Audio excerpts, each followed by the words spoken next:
그냥 인사만 하고 올 건데.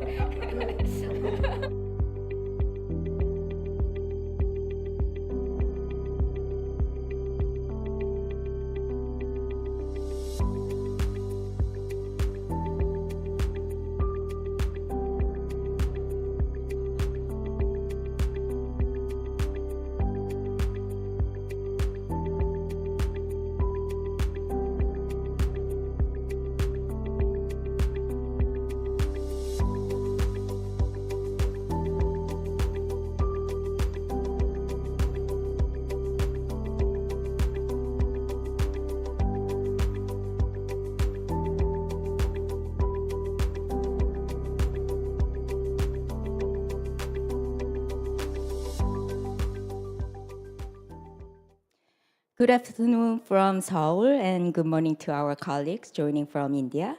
I'm Sujung Liu, visiting professor at Seoul National University, and it is my great honor to chair the technical session 2, Semiconductor Manufacturing and Fabrication Collaboration Initiatives of the 8th INAE and EK workshop under the grand theme of driving innovation together, AI and semiconductors for a smarter future. Yesterday in day one, we explored how AI can transform smart manufacturing and how Korea and India can work together in the domain. Today, our focus shifts to semiconductor manufacturing, fabrication technologies, and practical collaboration opportunities between our two nations. We have with us distinguished experts from both industry and academia who will share their visions, technical breakthroughs, and real-world success stories. Let's begin with session 1, Semiconductor Manufacturing Initiatives. Our first speaker is Dr. Taejung Song, Vice President of Foundry Design Enablement at Samsung Electronics. Dr. Song has more than 20 years of experience in library IP development and design technological optimization, delivering competitive semiconductor solutions from mature nodes to cutting-edge 2-nanometer GAA technology. Today, he will present Samsung Foundry vision to future of semiconductor and success story in India. Please welcome Dr. Song.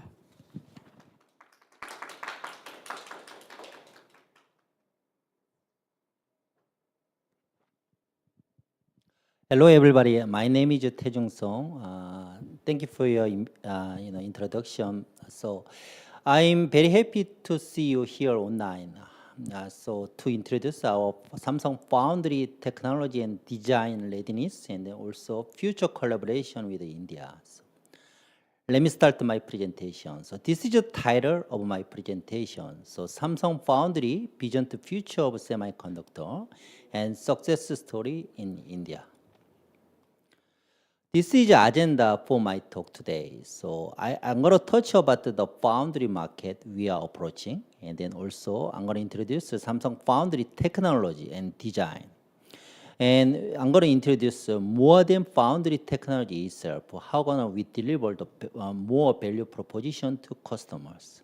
And after I touch ecosystem with our partners, and I'll deliver our value expansion with the India research centers.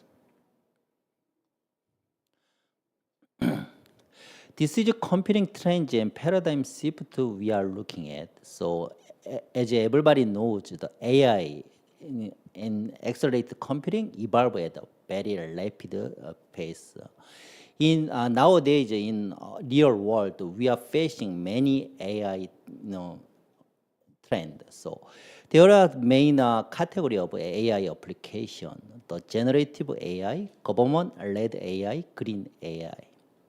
If we look at the picture of those AI, applications, so there are very common requirement for high performance and low power. So today main agenda is how to deliver that requirement for our customers. That is my talk today. Let me start from semiconductor market outlook. The left chart shows the semiconductor TAM. So if you look at by 2030, so it looks like about $1 trillion for the every area. So, and then if we see the foundry market TAM on the right chart, so it shows around 30% among semiconductor, TAM. So if you compare the CAGR between the semiconductor and foundry, so foundry CAGR is about 2 times larger than the semiconductor CAGR. That means we have many opportunity for business in foundry side. If we dive into the foundry market growth area, so HPC absolutely occupies a major portion of the foundry market TAM. So if you see in the middle, so the HPC occupies more than 40% in 2029. Of course, there are another area above the HPC, automotive, mobile, consumer still occupies many portion, and then so we should focus on those areas together in foundry side. I also look into the different application area for the different technology node. So if you look at the x-axis, it shows from the 55 to 65 nanometer very old technology, and then also very advanced technology 3 nanometer. This is a wafer TAM for the different application for mobile, HPC, and consumer and automotive. So we understand HPC is very popular around the world. So that means the HPC consume large portion of advanced technology. However, if we look at the different area, mobile, consumer, and automotive, there are many portion of the mature technology portion. So that means if we focus on those areas, we can develop more benefit to customers. So that is what we are thinking in foundry side.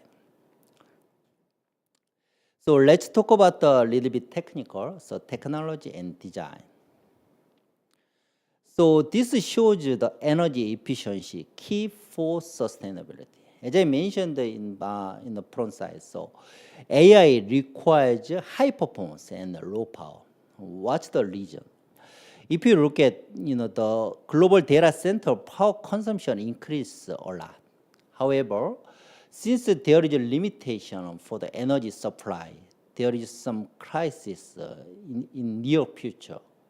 So everybody is understanding we should prepare for energy to provide the solution to data center. So what is the key parameter for the AI application? So that means we can define the figure of merit as performance bandwidth versus power. So to increase this AI energy efficiency, we should improve performance and bandwidth, of course. However, at the same time, if we decrease power, then we can provide more benefit for the AI. So in technology side, so we are focusing on those areas. So when we provide such certain method for the performance and bandwidth, we should think about the lower power. So there is a high requirement in AI area. In Samsung Foundry side, so we have developed our technology to provide this solution. The first one is the high performance. The left graph shows the high performance benefit over 3 decades from 2025 to 2030.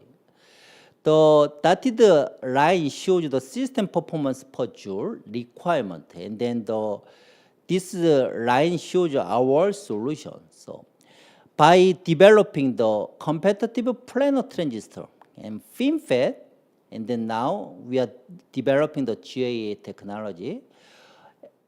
As the figure of merit, so we are providing the required performance as to market requirement. So that is our analysis. Then let's look at the low power solution. Similarly, the left figure shows the energy efficiency for 3 decades. As I explained, we have developed the planar, FinFET, and GAA technology. And then By doing so, we could provide the required solution to the market. There are many detailed solution for the low power. So we have lowered the operating voltage with the innovative transistor. Also, we have provided a smaller capacitance for lower dynamic power. And then also, we also delivered the low power design methodology, which is essential to SoC designers. By summing up those ingredients of the high performance and low power, we have developed our technology like this methodology. The first one is PPA. By innovative transistor, MOL, and back-end line and design techniques, we would like to provide the PPA benefit to customer, firstly. The second approach is new application. After mobile, there are following application, HPC, AI, and automotive. Therefore, we should add additional features for those applications. Vmax, reliability, and high-density capacitor. Last item is the optical shrink and design migration. When customer made the chip based on certain infra, they would like to reuse those infra for additional benefit. In the case, we should provide additional technology. Not, they can enjoy the PPA benefit. However, customer can enjoy the pre-existing design. Based on this kind of philosophy, we are providing our technology to customers. Let's look at the very advanced technology, GAA. As you know, Samsung Foundry provides the industry first GAA technology. We started from SF3, and then it is evolved to additional, better technology 2 nanometer. The first 2 nanometer target the mobile customers, and then we added the HPC and AI, and then finally automotive technology under development for next application. Let's look at the FinFET technology. The last FinFET technology is 4 nanometer FinFET in our side. So after developing 4 nanometer, first 4 nanometer FinFET technology with SF4, we evolved those technology to mobile, HPC, AI, and automotive. Similarly, by doing so, we engage many customers with the first 4 nanometer FinFET technology, and nowadays, customers are enjoying those technology and infra, and then they are developing HPC and AI products. Let's look at the mature technology. So, different from the advanced technology, GAA and the 4 nanometer, we have mature technology in Samsung Foundry. For example, 5 nanometer, 8 nanometer, and 14 and 20 nanometer has been developed in Samsung Foundry more than 15 years. By doing so, we could provide, mature technology with good yield number, and then many applications are added there for customers. If I touch about the key feature of those mature technology, 28 nanometer includes almost every feature for all the application, mobile, HPC, and automotive. And 14 nanometer, Samsung Foundry developed the first FinFET in 14. And this 14 nanometer is made in US fab, so many customers are enjoying that technology. And our 8 nanometer is very cost effective and competitive FinFET technology before EUV. And our 5 nanometer is very mature FinFET technology with the first EUV technology. By doing so, our 5 nanometer is very competitive, so many automotive customers and then RF customers are enjoying our 5 nanometer. In mature technology, there is a very good benefit for mature yield. As I show you in the previous slide, we had a good history for the manufacturing. By doing so, we could achieve a very good yield number for mature technology. That means customer can enjoy very good product yield by using our mature technology.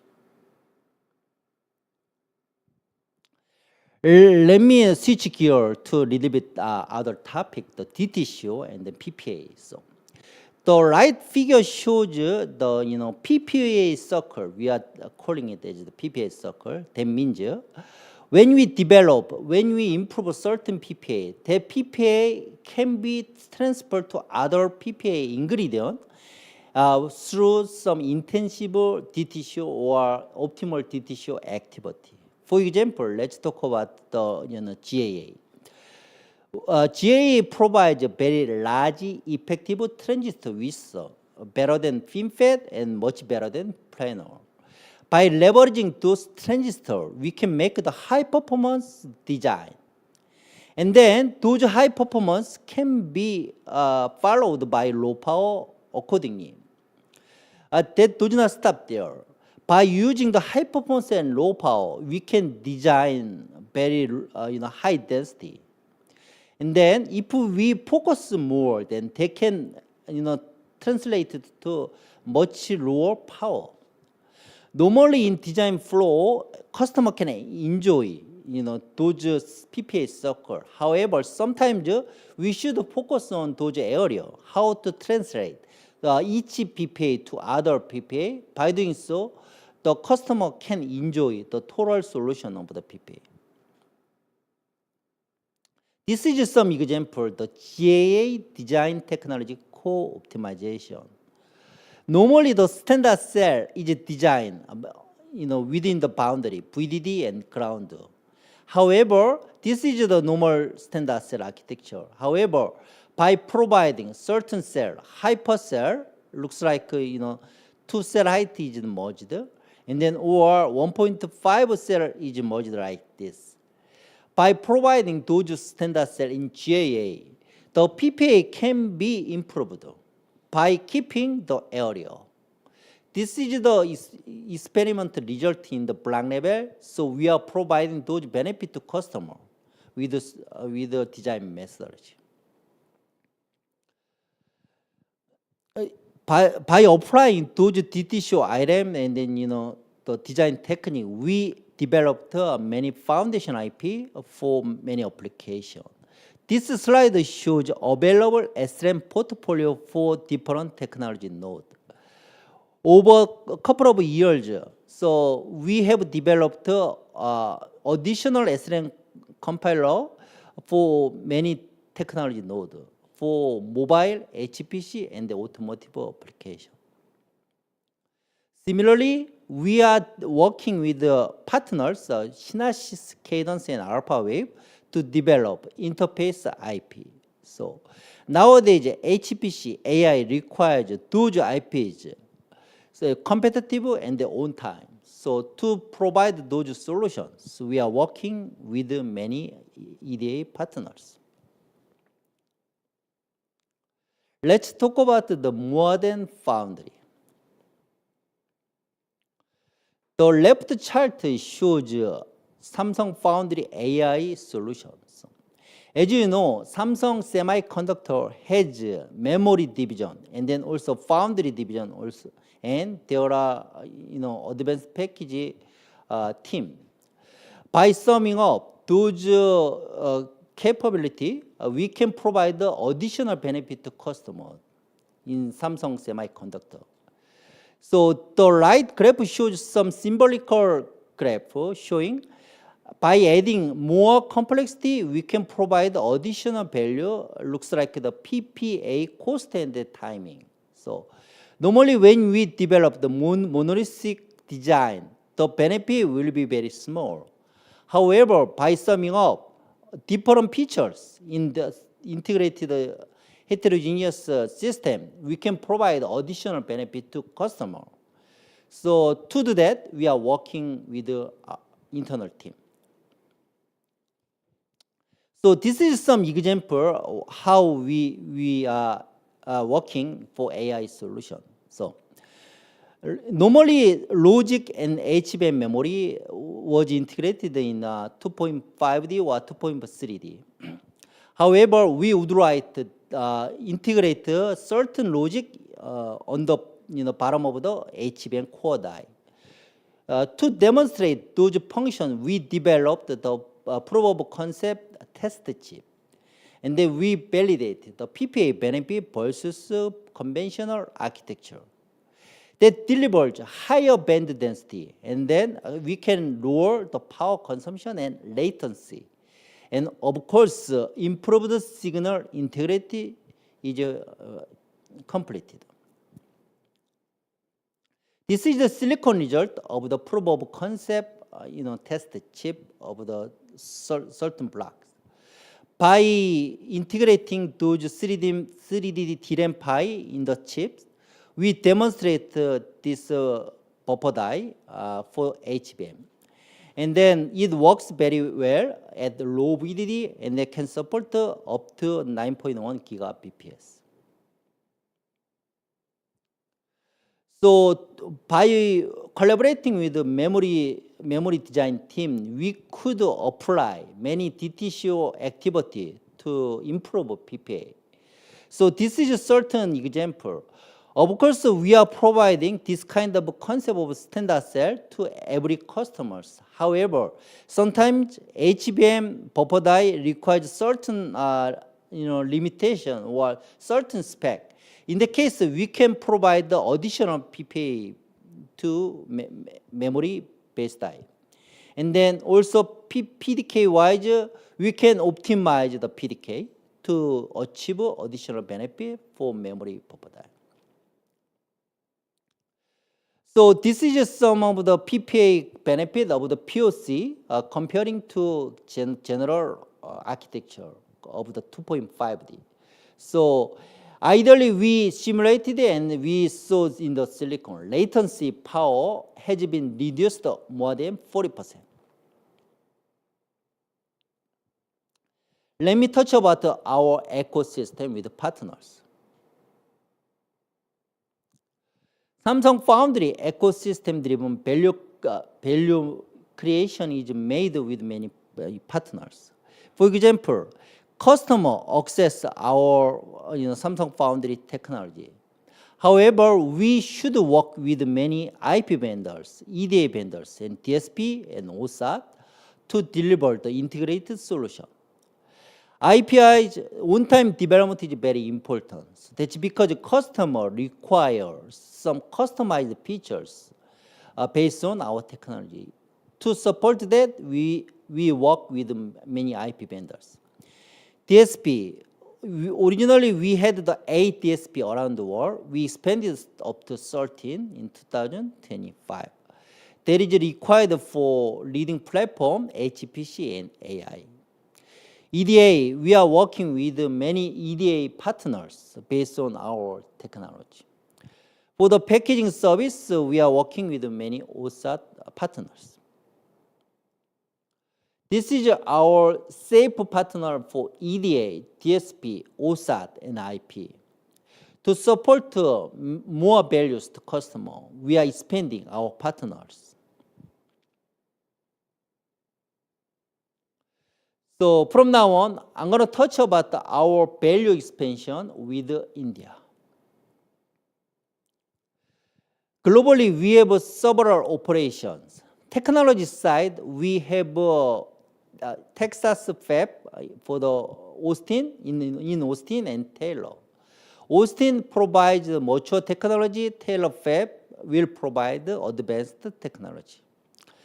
In design side, we have Samsung Semiconductor India Research in Bangalore.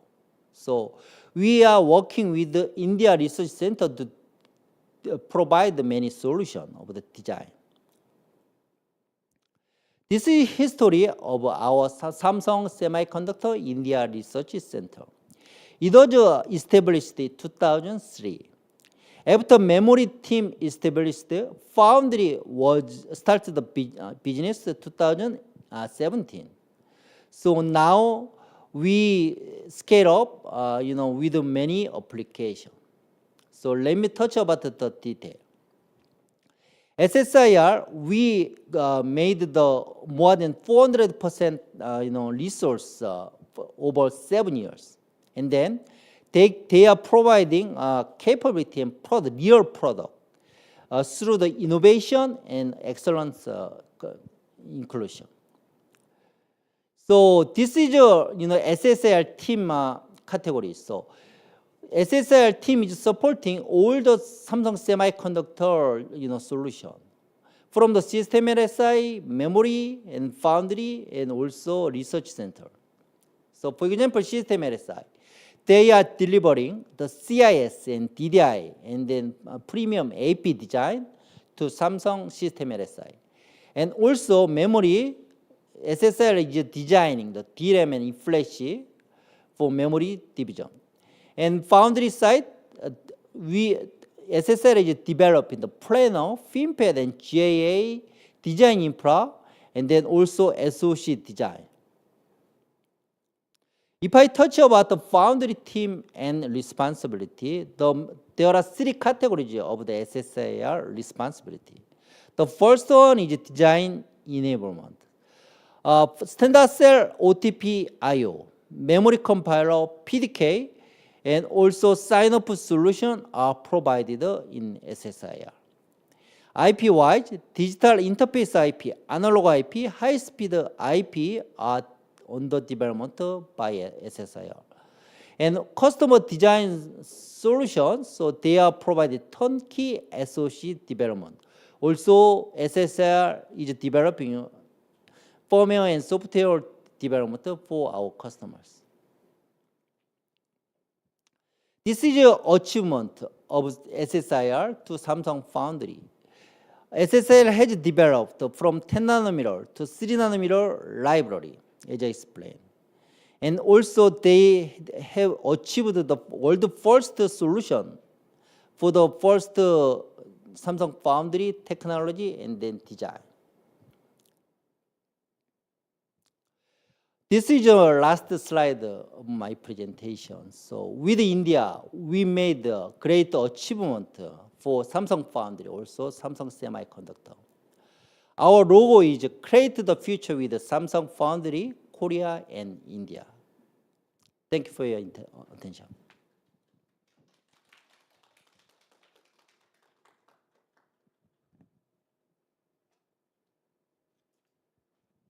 Thank you, Dr. Song.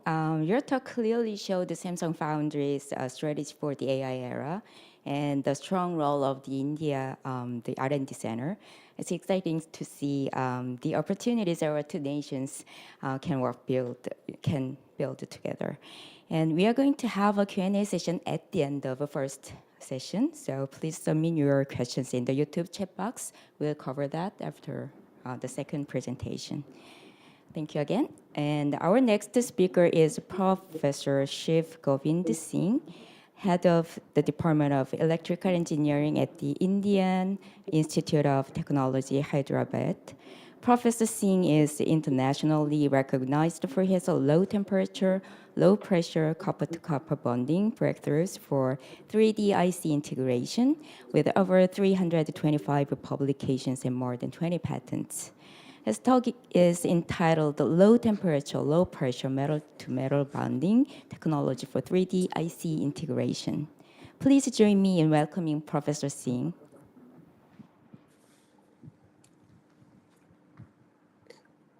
Can I share my presentation?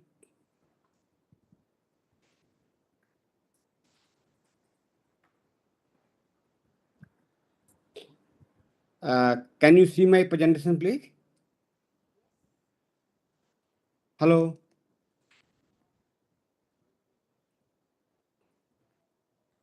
Can you see my presentation? Can you hear me? Yes, Shiv Govind, you are visible and audible. Thank you, Saru. Thank you very much for confirming. Okay, so to start with, let me thank the team who has given me opportunity to share my some of my research which I have done during the past few years. I thanks uh, Samsung Vice President Mr. Song for stepping the already kind of platform for me to take the thing forward. So, as my title suggests, low temperature, low pressure copper bonding technology, a step toward 3D IC integration. We started very humbly at IIT Hyderabad, but now we have achieved some significant result. And so my today talk will be around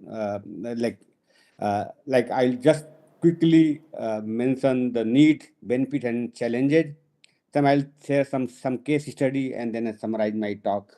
Uh, uh, so, like Mr. Song very clearly saying that, like, and we have seen that we are scaling down the device has really helped a lot in terms of increasing the functionality of the device and lot more many things. But that where to end? Like we are going to hit some wall sometime very soon.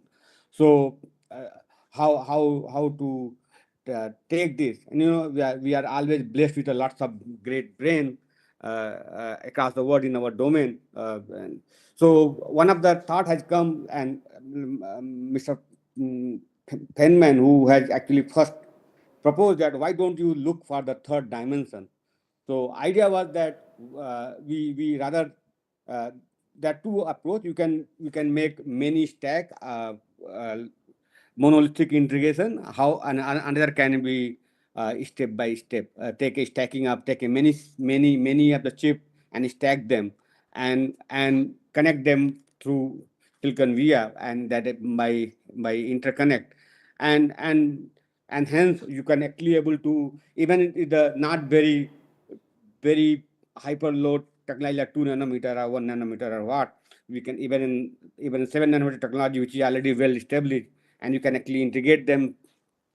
Probably we are actually able to get the lots of good benefit and able to get the much better form factor uh, and also you are going to get the less latency as well as Mr. Song was also mentioned very in his talk.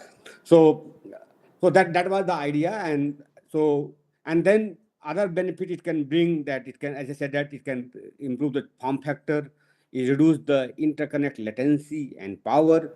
It will increase the bandwidth enhancement and probably one of the most biggest gift it can bring the heterogeneous integration. So we can bring lots of technology in one single platform, which we cannot able to fabricate are able to manufacture in one foundry. You can manufacture at a different foundry, but you can bring them and integrate in one single platform, and that can bring it.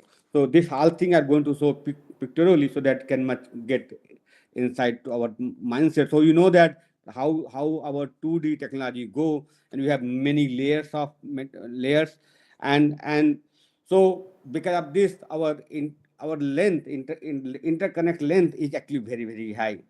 So how the and you know that I square r heating, the heat will be also going higher, and then latency also go high. So how to address it? This is 2D, let's say logic and memory and let's say length. And now if you're going to go instead of logic there and memory side by side, you can take it up and down. And this distance, instead of having some hundreds of micron, you can have tens of micron here. So that you are actually able to decrease the length significantly, and that how we are actually able to decrease the interconnect length and latency. So what I always give this analogy to all, like we are as a traditional level performance, we are doing fantastically well. Actually, we are actually giving kind of bottleneck as a system level performance. So we can go up very high, but I give the example that we have very high quality car and we don't have the road which can support this speed, and this road is nothing but the interconnect. So this is the something which if you are going to address it, that will great help in terms of the getting the real performance of the chip which you have been developed. So the another challenge we are going to have the like CPU and memory performance wise they are very different. And when you're going to this, they are on bandwidth and a 55% per growth. So that you can see this is the place where the bandwidth get affected. So our the bandwidth is actually nothing but the signal rate into bus width.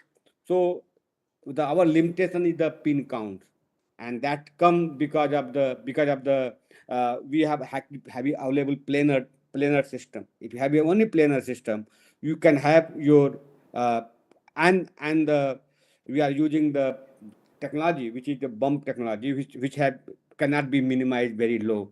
So what we can do instead, we can take the, let's say like we have core and cache and are going to main memory are connected by connected like this.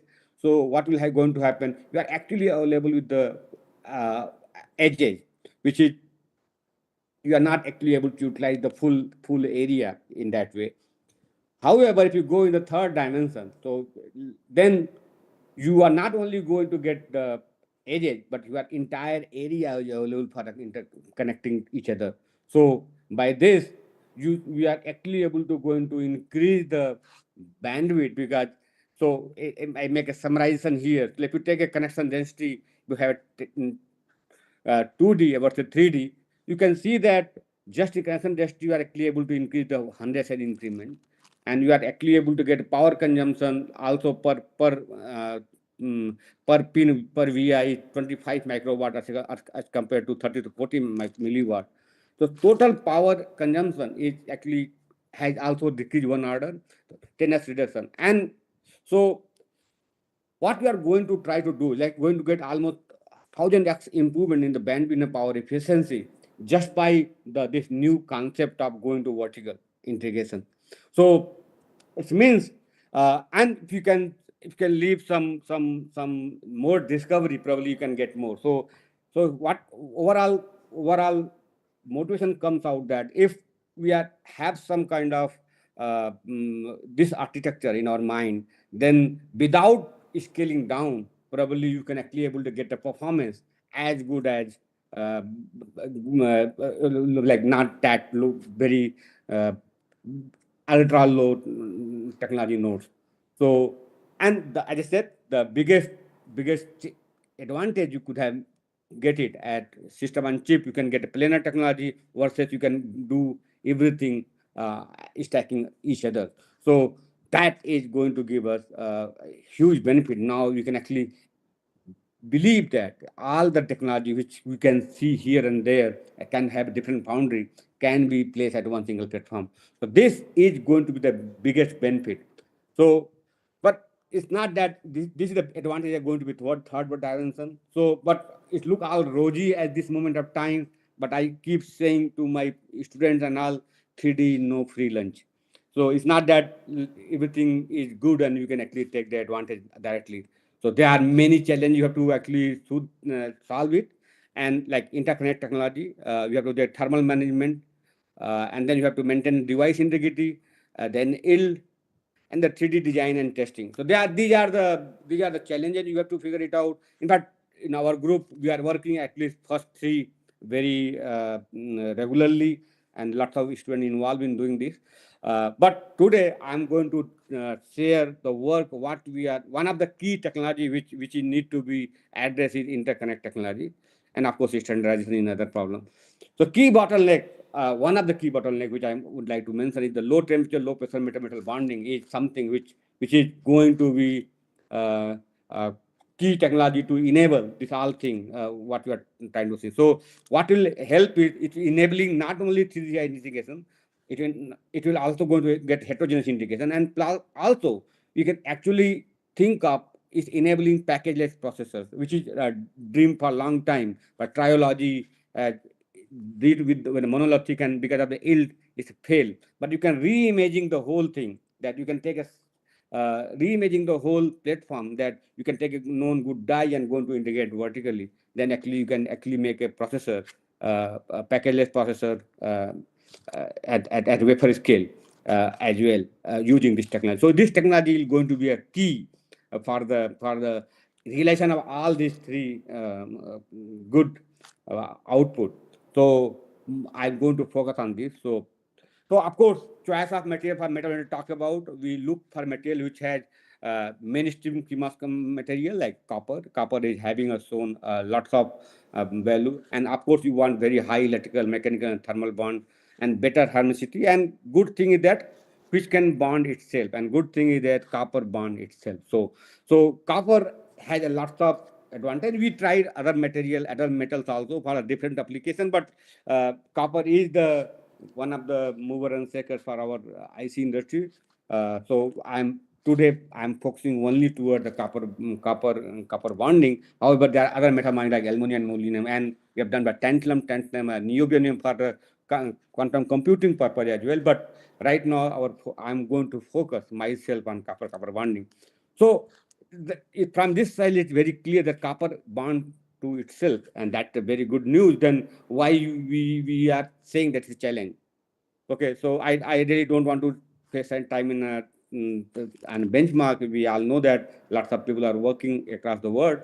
So approach, there are many ways you can actually bond them. One of the most promising approach till overall this thing has come out, thermocompression bonding, where you are going to use temperature and pressure simultaneously to overcome this. So in this, if you see that they are one temperature and pressure. So generally, if you take this is just a curve for our understanding how it happened. If you have that, you can bond your two metal in wafer by either increasing very high pressure and low temperature, or get low temperature, high temperature and low pressure. But our need is to get not this. Our need is to uh, go toward this side and somewhere here, where you can actually able to reduce the pressure as well as temperature. So if you have to work only one side, probably you could have achieved the result with this. But our need is this, and the reason behind. But you cannot thermal budget stress and alignment big issue if you are at high temperature, and mechanically weak structure. We are using some like heterogeneous structure that will get affected if you are going to have weak structure. So our aim is to bring the temperature and pressure simultaneously, not only temperature or pressure, because that can anyway probably able to realize. One of the question, since copper can bond themselves, why we have to worry at that temperature and pressure? Because so that is a big question we have to ask, and to we know the answer. I always ask myself, and that rather than looking for the solution, I always look for the what is the physical challenge, what is the physics-based challenge, and hence if you know that probably we start going to answer it better. So then I start finding out one of the reason that surface roughness, and what is meaning of here, that what used to happen, let's say your surface is uh, like this. If you take the air panel like this, so the area we are going to have interface is very less. It's about 1%. So, and hence they are not going to have a continuous flow of copper diffusion. Is not possible, and hence you have to bring them closer so that they can actually able to get more surface area in contact and also make a smoother surface. And then the biggest problem is the surface contamination, and that we all know copper has a tendency to oxidize very quickly and form copper oxide, and some other contamination may be also there. So if we are at these two is the real physical origin that we are not actually overcome the low temperature, low pressure bonding, and that's why the region across the world people are actually able to getting very high temperature, high pressure bonding. So, and that you can see, so you can see the copper oxide formation a very quick time, even if you're keeping it for 20 centigrade at room temperature. So this is surface oxidation. So that challenge is that, and solution. So you know that challenge, that oxide form. What we are proposing, that somehow we are going to specify this surface of oxide layer here, so that just before this, we should not allow them to oxidize. And once once you want to do it, either that material such that it will not oxide itself, and it will not allow oxidized oxygen to copper, and or we should have something which is not oxidized and can be used as a next layer of material. So either you can remove them, or we should actually retain them without impacting the overall performance of the copper, which has bring high electrical conductivity. So So then that we have developed many techniques. One of the technique like we call self-assembly monolayers. What happened that in this case, what we are doing that we are taking alkaline thiols, which is actually have a sulfur group in it, and by default it will going to sit on a copper surface all over the place. You can see from here, and hence they are and we are going to keep, and you have to find out how much time it will take. So you can see roughly 1.5 hour to take a batch of the 100 wafer with a copper deposited on the wafer, and you push it. You can actually able to get the alkaline thiols get from contact angle from hydrophilic to become hydrophobic. It means surface become completely assembled of these thiols, and hence now we expect that they are actually able to protect the surface. Now, this is itself is a foreign material. We cannot work with this kind of foreign material. So when we are going to do that, before bonding, we have to remove this, and we are actually able to do that and able to before remove this, and we are actually able to bond that at 275 degrees centigrade and 4 bar pressure. So we get the reasonably low temperature as compared to previously 375 degrees centigrade and all, and high pressure. We are actually able to reduce the pressure for bar. But one problem we have faced in this, that the alkyne thiol we have used, that dissolvation temperature is, we are dissolving by temperature, and it itself take about high temperature, about 275 degrees centigrade. So if that temperature is still very high, therefore our bonding temperature cannot be less than that. So even if we are going to bond it less than that, we are not able to do that. Some residue is still even after desorption, because you may not be able to completely remove them. So it will require additional process step to bonding. So overcome this, we develop our own setup at IIT Hyderabad, and we are actually came up the room temperature desorption of this SAM layer. And again, we try to bond at room 200 centigrade, and we get a pretty reasonably good result in terms of you can see 200 degree centigrade. The bond strength is 132 megapascal, and you can see the at the surface interface is almost gone, and there good diffusion of the copper, which suggests that we are actually able to achieve a good bonding. Again, this is also not free from the all problem. You can see lots of dots here, which is the origin of when you are removing the some of the debris of the SAM is still left over, and that is constant problem in both the methods. So then we start thinking, so that can we not find out some other method so that we can overcome this problem of oxidation. So we propose a method number 2. What we propose that instead of putting same material, let us look for the material which can actually able to protect the surface, and we need not to remove it. Okay, if I wanted to material metal, so which can be same instead of persuasion of this, but we have to take this requirement in our mind. What is the requirement? We can actually find out the material which can copper can easily diffuse, so that uh, so that the bonding can occur, and also it can persuade the metal, so and the resistivity should be as close as copper, so that overall conductivity of interconnect should not be affected, and it should be oxidation resistant at room temperature. And that was the thing we tried, and when we see the periodic table and found that titanium is actually the good metal for this. And what we did, we take the copper, and then we deposit. And also one important thing, that how thick this titanium is, because we don't want very thick titanium, because titanium conductivity is not as good as copper, so we want optimum thickness, and that is very important in this study. So we go with the titanium, and we found that we have listed all this property. Because of paucity time, I'm not going to go in details.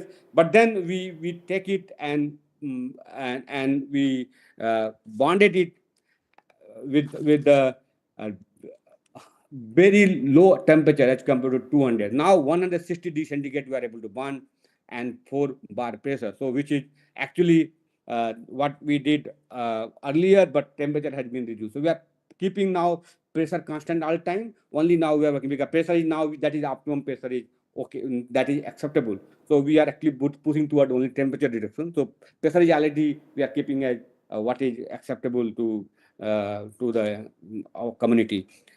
So then we bond it, and how to get uh, the optimum thickness is important. Now, as you mentioned, if you remember that what we said, that two main technical problem we are having: A, surface smoothness, and B, contamination, and why, and contamination of copper oxide formation. Now, with this one simple study, what we did, we start depositing different thickness. This is without thickness, without any deposition. Then 1 nanometer, 2 nanometer, 5 nanometer. Like this, we have deposited several thick layer of titanium, and we actually able to uh, measure the surface roughness. And what we found that particularly at 3 nanometer, the surface roughness of this is a minimum. Okay, and also what we found very interestingly, that at, you can see, 2 nanometer, 3 nanometer, and 5 nanometer, there is no oxide. This is oxide. No oxide peak is found. So look like uh, there is no copper oxide form, and the minimum thickness, surface roughness at 3 nanometer. It means for us the most useful thickness is 3 nanometer, because at that point there no oxide formation, very thin, as well as the minimum surface variation, and that we have taken, and we are actually able to bond them, and now at 160 degrees centigrade, as I mentioned, and you have test, pull test, as well as a shear test. You can see 203 megapascal and 124 megapascal. And you can see you have taken C scan, and a beautiful bonding has emerged out. And you can see crystal growth is actually happening interface. You cannot see, we cannot visualize by in cross section TEM the even interface stage. We can only see the very good growth at the interface. Okay, so of course, when we do it, then now it has given a confidence that instead of wafer bonding, let us go with a fine pitch bonding. We have developed a protocol for it. Anybody interested, I can go in details later on in the separate discussion. And then we actually able to bond it, uh, and and then we have again tested this thing for the surface bond strength. And then we did the uh, electrocatalysis. For electrocatalysis, we have developed a new modified Kelvin structure, which will actually able to give us right we are able to get the contact resistance as well as the resistivity at pitch of 70 micron and pad size of 40 micron of it. So what this is all look good, but only three problem we have find. The high specific still we are actually getting little higher contact resistance, which we are wanted to do even less than that. Oxide at high, if your titanium is good, but it get oxidized at high temperature. So, and titanium is not CMOS demands compatible. That is another problem. So even though it's all have a good result barring first one, but it get because our bonding is still happen at 160 degrees centigrade, we are getting seriously seeing some problem. So then we have to look for the alternative, and that is something we got done. Another technique, which is we are actually able to take the, instead of taking going to, then we saw the metals, we could not find any periodic table. Then we look for the alternative technique. We are going to use the alloy, metal alloy like Constantan, where we are actually, we want to make a copper rich, and we make a different composition. And what we found very interestingly, that copper, when the Constantan, this is alloy of copper. If you see the contact angle, they are the, if you, and they are, we are keep at very high temperature, 350 degrees centigrade, and start heating for 24 hours continuously. But normal copper, you can see the contact angle change from hydrophilic to hydrophobic. However, this is almost remain constant. What it suggests that is a really, really good material which is resistant to the oxidation at even at high temperature. And since being it is a copper-rich material, the the the dimensioning is also possible, and all other property is as you mentioned. Similar methodology we have adopted for uh, uh, thickness and other thing. And in this case, we are actually able to get 2 nanometer is optimized thickness. And what we did found that some interesting fact also come along with that, and that is something here. So what we try to see that we are going to put this kind of material on top of the copper. The one of the study and our own study also says that if you take 111 plane at a copper, the diffusivity to 111 plane is much higher as compared to any other plane. And by default, if you are actually able to uh, deposit this, our 111 plane become much higher, and that the diffusivity across the plane it become very high, and that's why it's kind of give another enhanced diffusivity other than the protection from any kind of oxidation and surface smoothness. So we are getting three advantage, and that's what reason we are actually able to get even at lower temperature bonding and much higher quality. And so these are post bond energy similar to others. So I don't want to spend time here. So and then we did a fine pitch of bonding as well, similar to other. You can see very fine pitch bonding, and it is we actually able to get the electrical characterization. Now you can see our resistance, what the specification now 2 into 10 power minus 8 ohm per centimeter square, which is actually 3 order better than the titanium and demonstrable.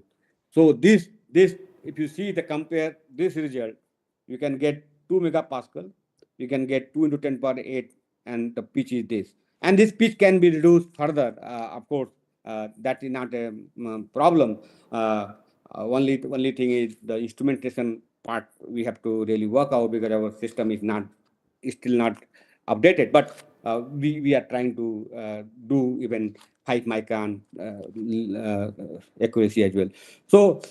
So I don't know whether how much time I left it. So I would like to say that we have taken not only the metal copper, but we have taken many other materials like aluminum and gold also for the different application for packaging purpose as well. And we are actually able to get 25 micron pitch with that. So I would like to go last because of seeing the time. We have taken the application also. We have made the silicon patch antenna using the 3D this 3D IC concept, means bonding, and we are actually able to get the simulation result, and this is very close what we have tried to get 14 gigahertz. We are actually able to get 13.6 gigahertz, and that you can see is, when we are doing this, just because of the some kind of alignment of the putting the connector has some issue, so that lead some deviation, but we are actually able to realize a silicon patch antenna with the help of this. So let me summarize. So we are actually able to get low temperature, low pressure copper technology. It will enable to dream packageless wafer scale processor and heterogeneous wafer scale integration. So we have already done some one application. We are doing another 2-3 applications right now, bolometer and other. We are actually integrating them. And some other metals we are also already tried, and we are now open for any question after this. I think I actually finishing time. Thank you very much. Thank you very much, Professor Singh. It seems like you're achieving high quality 3D IC bonding at such a low temperature really opens up new possibilities for advanced packaging. And thank you. And we now have 10 minutes for questions. Please submit your questions in the YouTube chat box if you have. And we are going to select some of the questions if there are some. If there are no immediate questions, I have a few to start our discussions. Dr. Song, could you take a seat there? Okay, I have a first. I will ask a question to Professor Singh. In your bonding process, what are the biggest scalability challenges for mass productions, and how might Korea-India R&D collaboration address them? Okay, so thanks for your question. So in the challenge, we have tried only a 4-inch wafer because that is what we are available with. Okay, so we don't have the bigger chambers to bond. We can bond it. So and the challenge, if you have a bigger wafer, of course, because of the bow of the wafer lead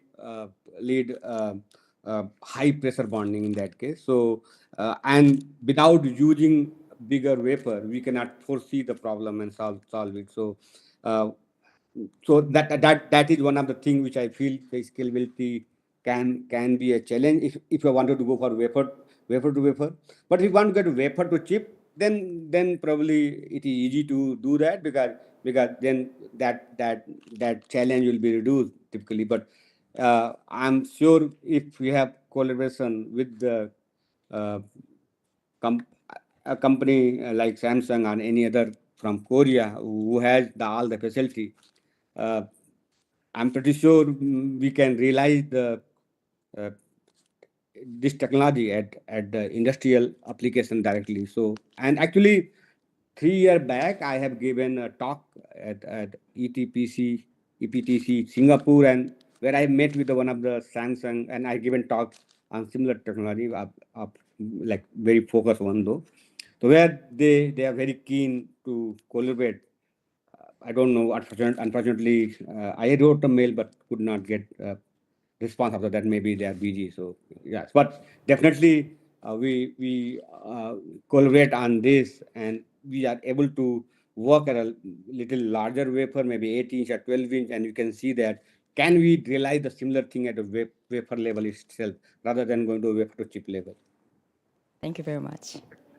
Dr. Song, I have a question. This is we are called the AI era these days. So how does the Samsung Foundry's design technology co-optimization approach adapt when integrating AI-specific workloads compared to the mobile or HPC workloads? Thank you for your question, Professor Liu. So let me go to my slide to answer the question. Yeah, I'm going to use this slide to explain that question. So, HPC AI require high performance and low power. So, those PPA metric actually those metric are required for mobile and automotive and consumer or other application too. However, HPC specifically requires a certain different approach. For example, of course, the performance should be met or bandwidth should be met with technology and design. That is the most important. However, if power is too much high, then they cannot be applied to the HPC AI system. So by doing so, we should think about the high performance knob. So how much the power will be increased. So yeah, that is very important. HPC and AI.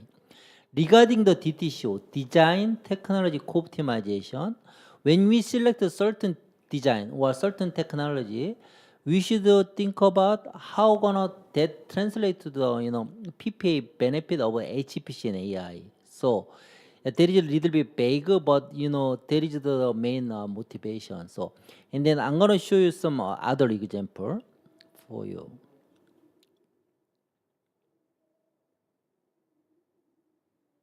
Yes, this is it.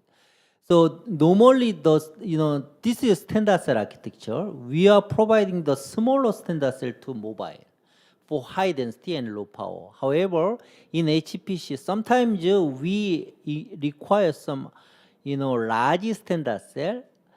So that is very essential for high performance. However, if we use large cell only, that increase power and then area a lot. So by doing so, we should utilize the smaller cell for low power and the large cell for high performance altogether. This kind of activity is very efficient for HPC and AI application. So this is just somewhat design side. And then also, as the professor explained about the hybrid copper bonding for 3D IC, there is another good methodology for HPC AI application by utilizing 3D IC, especially the HCB. So we can apply many TTCO activity to improve performance and then low power. Thank you very much. Thank you.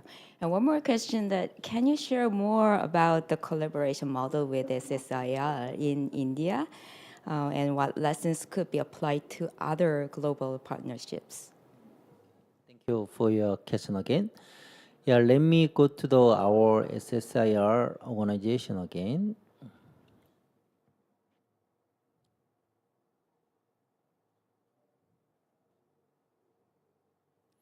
In SSIR, our India Research Center, we have a very good asset, to provide many design solutions. So, from foundry side to up to the our SoC design side, there are many capable engineers who can deliver the solution.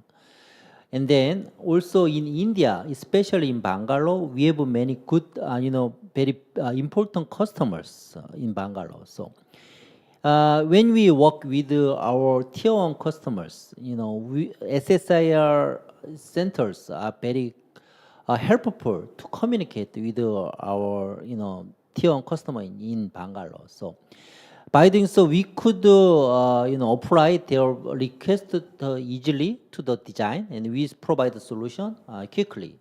So then that kind of activity was very success point in our business. By leveraging that kind of collaboration, we apply the similar approach to other areas. For example, in United States, when we work with very important customers for the important project, we dispatch engineer there. So, and then by doing so, we can communicate more easily and then solve the problem more efficiently. So, SSAR was the one of the good example to collaborate with the customer very closely, and then that has been applied to other area for success of our business.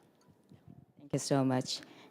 As a wrap-up question, Professor Singh, do you have any recommendation to improve the collaboration between two nations in shortly? Yeah, thank you. It's a very good question. I wish this meeting could have an offline, so we have more time to discuss about the collaboration. But one of the way that we can identify some of the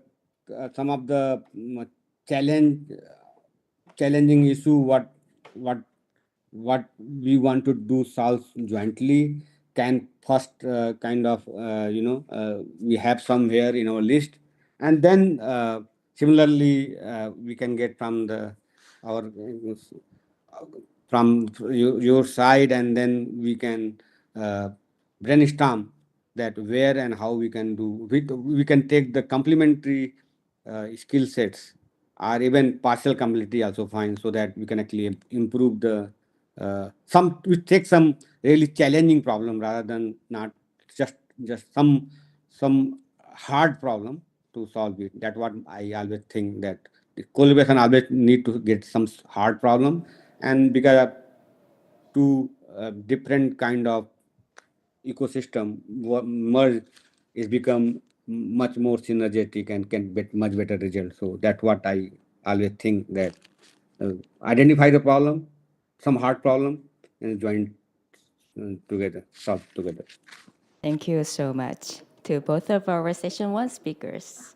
Okay, we now move to session two, verification collaboration opportunities. Our next speaker is Mr. Brandon Zhou, CEO of Semi5, a company that has built a design platform enabling faster, cost-effective SoC development through pairing proprietary IP with AI-driven design automation. He will present Connecting India and Korea for Independent Semiconductor Infrastructure. Please welcome Mr. Cho.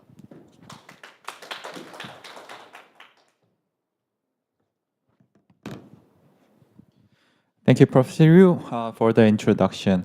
First of all, it's very exciting, and I feel honored to attend this workshop where great minds from the semiconductor industries in India and Korea are attending. My name is Brandon Cho, and I'm the founder and the CEO of Semi5. Today, I'd like to talk about three things. So, just like every other presentation of these days, I would like to begin talking about the opportunities that the current AI transformation is bringing to us. And then, I'd like to talk about why the collaboration and alliance between the semiconductor industries of Korea and India is getting much more powerful and important to really seize the opportunities and get over all the challenges related to the AI technology and the paradigm shift it is creating. And last, I'd like to introduce what Semi5 has been doing to really create synergies, leveraging the collective design expertise, experience, and design capabilities, and as well as manufacturing infrastructure that has spread across Korea and India. Just like Professor Singh just mentioned, the complementary capabilities and infrastructure of both nations, how Semi5 has been working really hard to create value out of it. So it'll be very meaningful for me to introduce, what we have been doing and what kind of achievement we have created so far. Okay, so let's begin. I think the closest thing that happened in the history to what is happening right now about AI transformation is the industrial revolution back in 18th century. I'm not talking about those cliches like, the size of the impact that AI is creating is not matching to anything else in the history.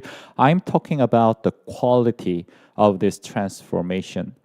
The fundamental quality of industrial revolution to me was that it transformed one of the most important resource at that day, which did not scale very well, much more dramatically more scalable. I'm talking about mechanical power.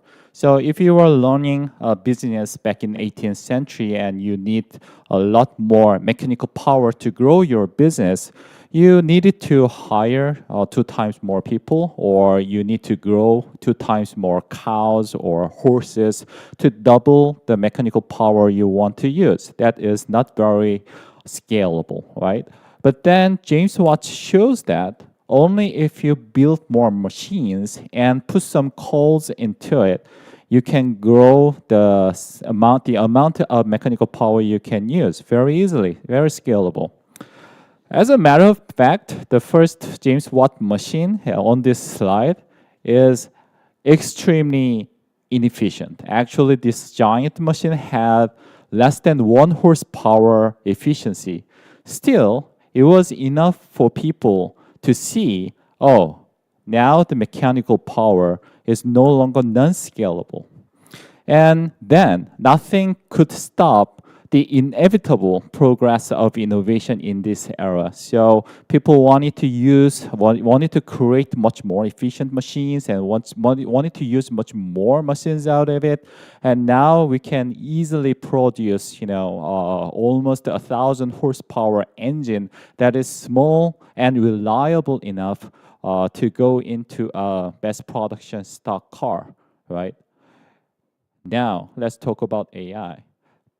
The fundamental quality of AI transformation these days to me, it is we made one of the most important resources which did not scale very well, dramatically better scalable. That I'm talking about intelligence.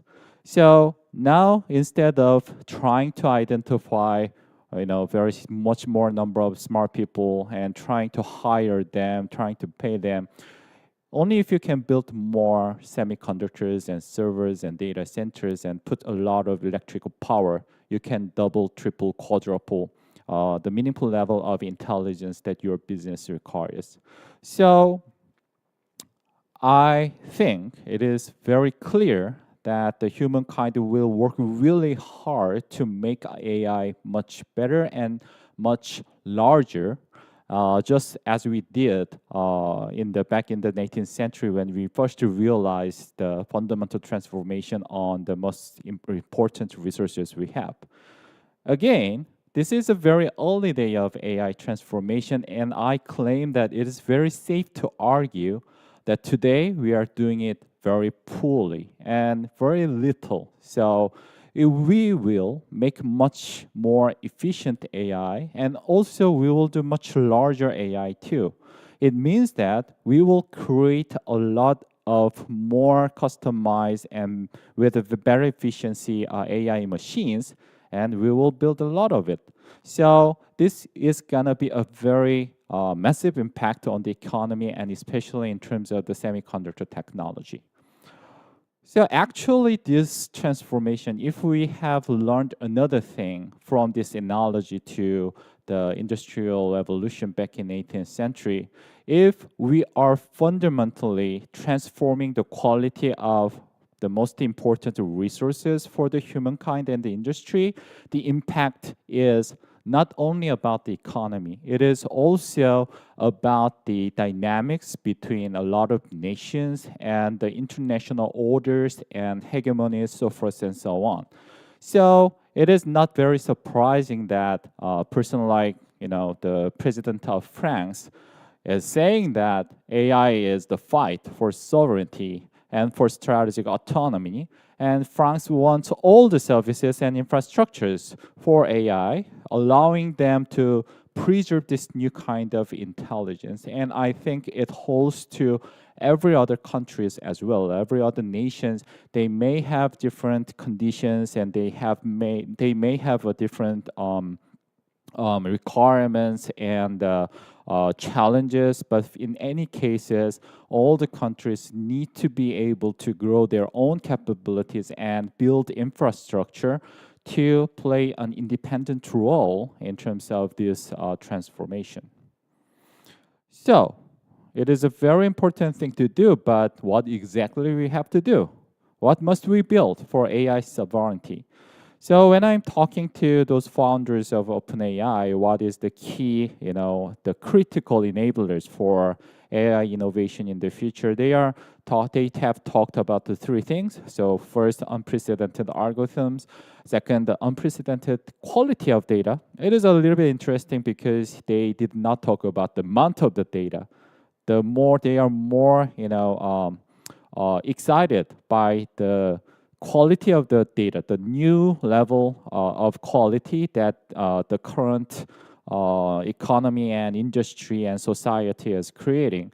But at the end, what plays as a real game changer is obviously the hardware, the unprecedented semiconductors.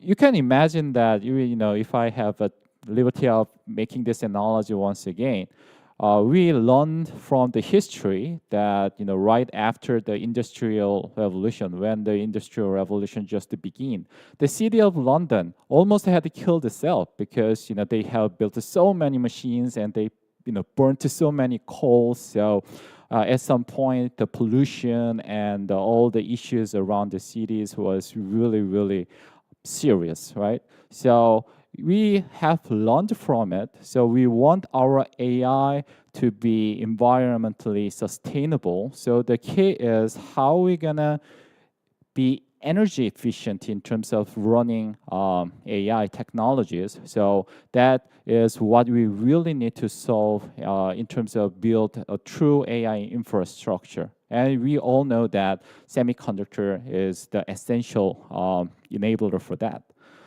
So it seems that we need a very fundamental change, and we have a really strong and challenging homework.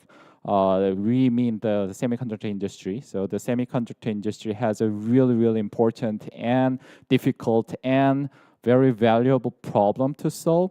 So we have to review what we have been doing in terms of building a new semiconductors, and we have to think about what we have to do differently to face this new challenge and build a really, really better AI design, AI semiconductor design and manufacturing framework.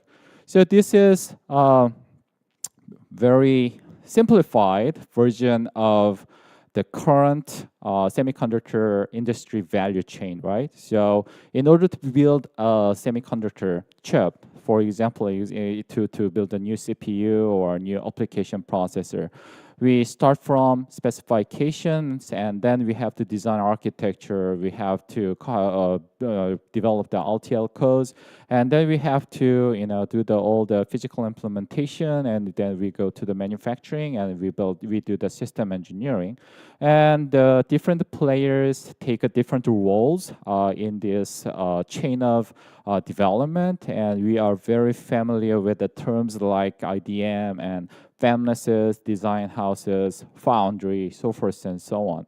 But the problem is, the challenge we are facing is we have a very massive application, very critical application we want to do very efficiently, right? And this level of efficiency can be achieved only from the more deeper level of customization, the right AI for LLM, the right AI for sensor integration, the right AI for data center, right AI for on-prem servers, the right AI for mobile, the right AI for smart glasses, because the application that AI is applied are so diversified. In order to achieve the maximum level of efficiency for all of these applications, we have to diversify our design.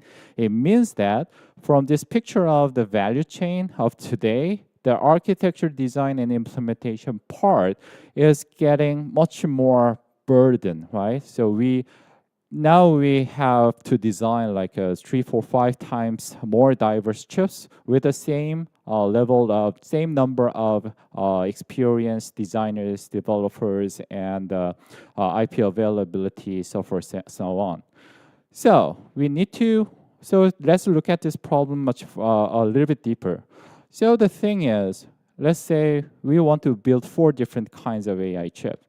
The truth is, even though all of these 4 chips has its own, differentiated feature, that is the whole reason why we want to build 4 different kind of chips, right?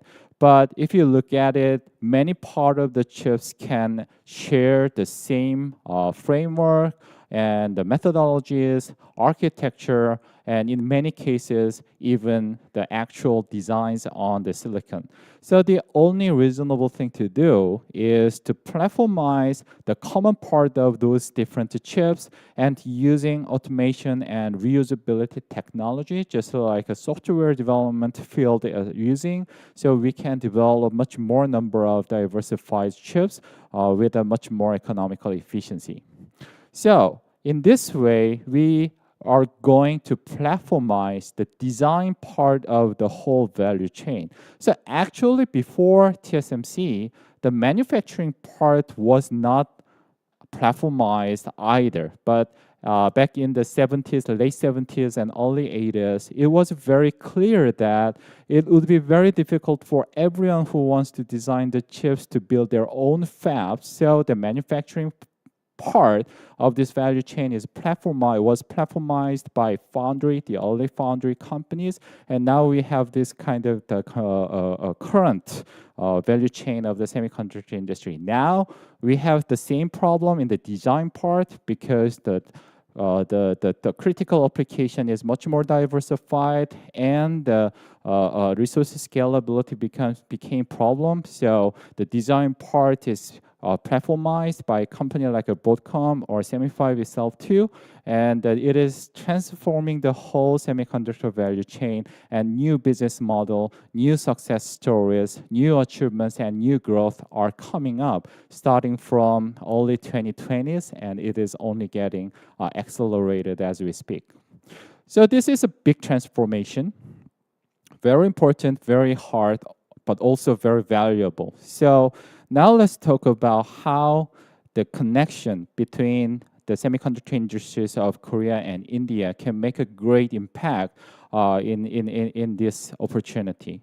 So we Semi 5 I can say Semi 5 is a very interesting case study because right after Semi 5 has began, we identified this opportunity to create synergies between Korea and India semiconductor industries to resolve these challenges and become a very valuable company. So the first part of it is the research and development alliance. So just like Professor Singh has mentioned, we have a full and very strong expertise and experience to design the right AI silicon for different kinds of application.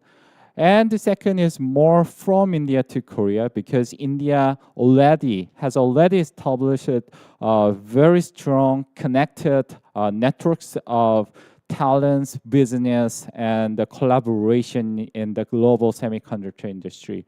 So Dr. Song has mentioned the case where Samsung has served a very important customer in India through Samsung's organization India. So that is a very great example because the India can be a place for Korean semiconductor industry to be connected to customers, talents, and other partners, so forth and so on.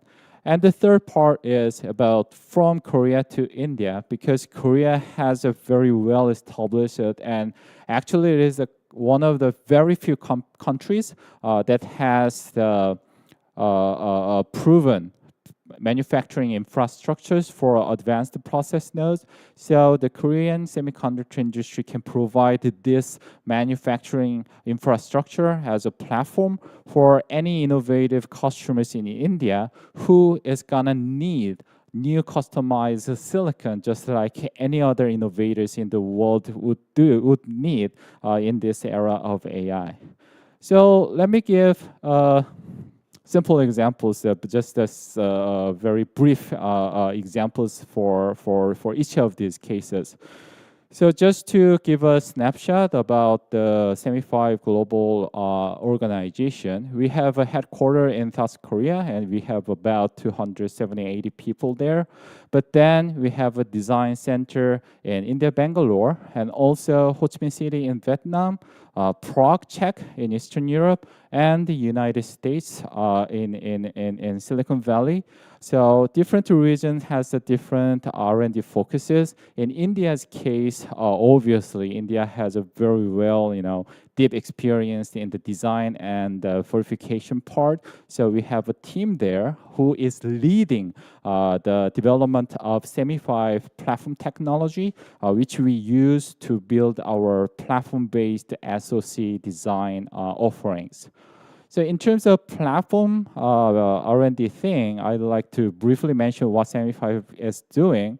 So for design platform, to build a design platform, this design platform must be able to provide this customer two things.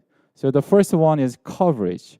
The design platform can cover the whole end-to-end design processes. They cannot be specialized in just one part of the design, like a physical implementation or verification. So it needs to provide the whole comprehensive capability from specification to architecture, RTL, PNL, even packaging software and full performance bring up, so for compliance tested system engineering, so forth and so on.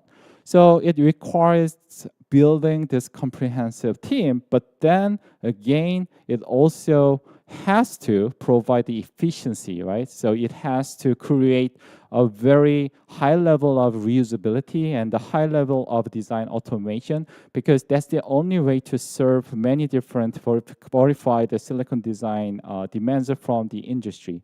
So Semi5 is building its own technology to create a library of subsystems that can be shared across many different SoCs, and the design technology to use the components from this library automatically, integrating, automatically testing them to create each instance of AI chip very efficiently. The point I'm trying to make here is Indian team is taking a very important and leading role in creating this technology, especially in terms of the design and SoC type integration and the automated verification technology.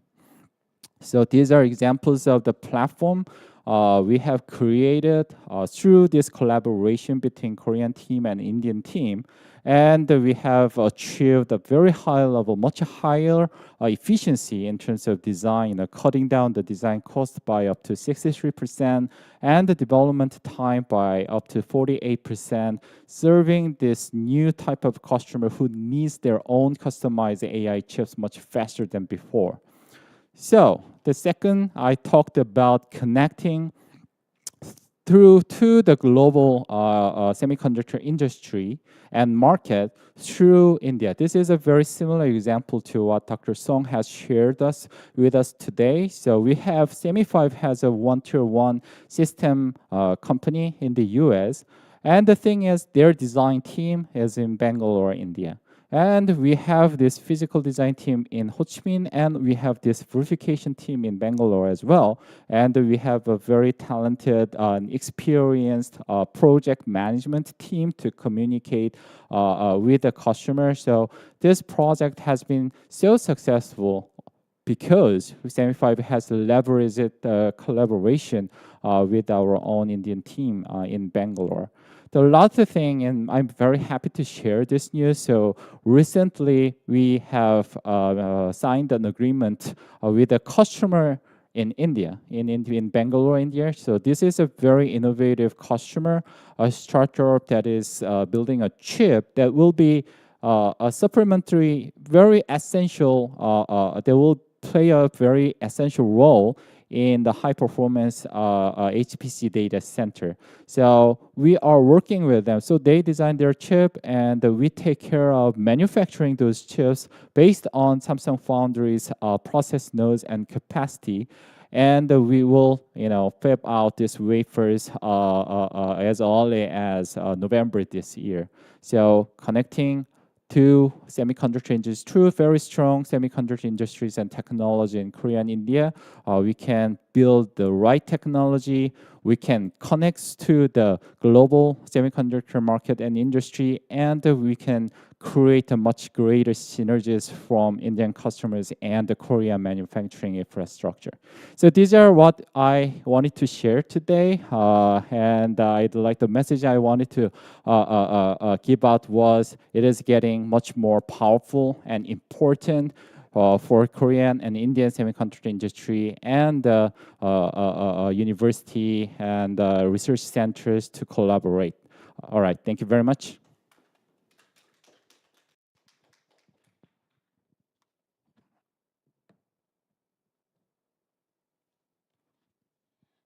Thank you very much, Mr. Cho.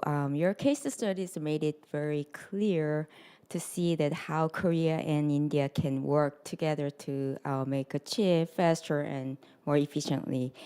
Thanks again. And we are going to have a Q&A session at the end of this session. So please submit your question in the YouTube chat box. Okay, next speaker is Professor Suvik Mahapatra from IIT Bombay. Professor Mahapatra is a fellow of IEEE, INSA, INAE, and IASC, and a leading researcher in device reliability, particularly bias temperature instability and hot carrier degradation in CMOS devices. His talk today is a device to circuit framework for BTI and HCD aging. Thank you. Let's welcome Professor Mahapatra.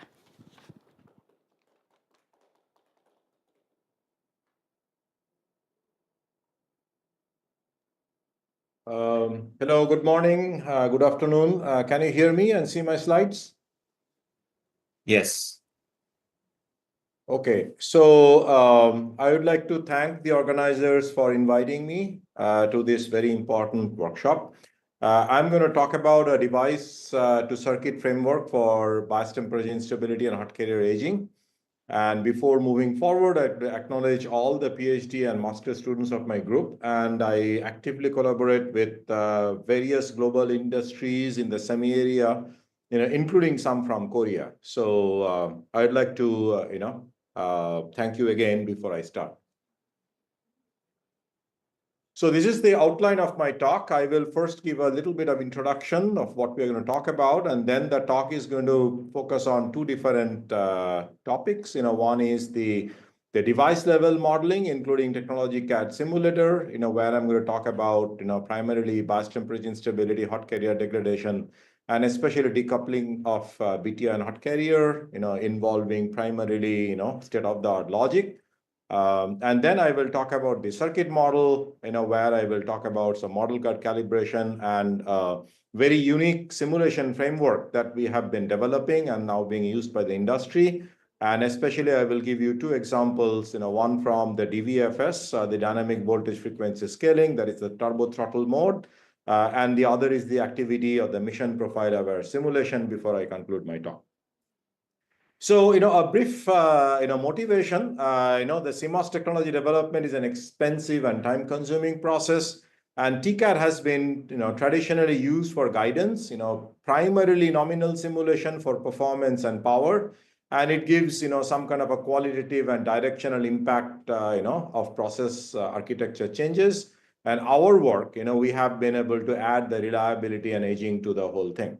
The circuit spice simulations, for Aldi estimation. So when you're developing a technology and you are not there yet to tip out the IPs, okay, so we have been able to, able to have a, reliability framework, okay, so that we can do that, because the circuit test structures, happens only after some maturity, and then reliability becomes always an afterthought. Okay, we got something, what we can do. And people often do some kind of a blanket guard banding that is expensive, okay, and there is nothing available commercially that can do these complex mission profiles that are required for AI, HPC, and mobile sort of applications. On the reliability side, both the BTI and hot carrier are important aging mechanisms. They have been always there, and they become very bad in scale FETs.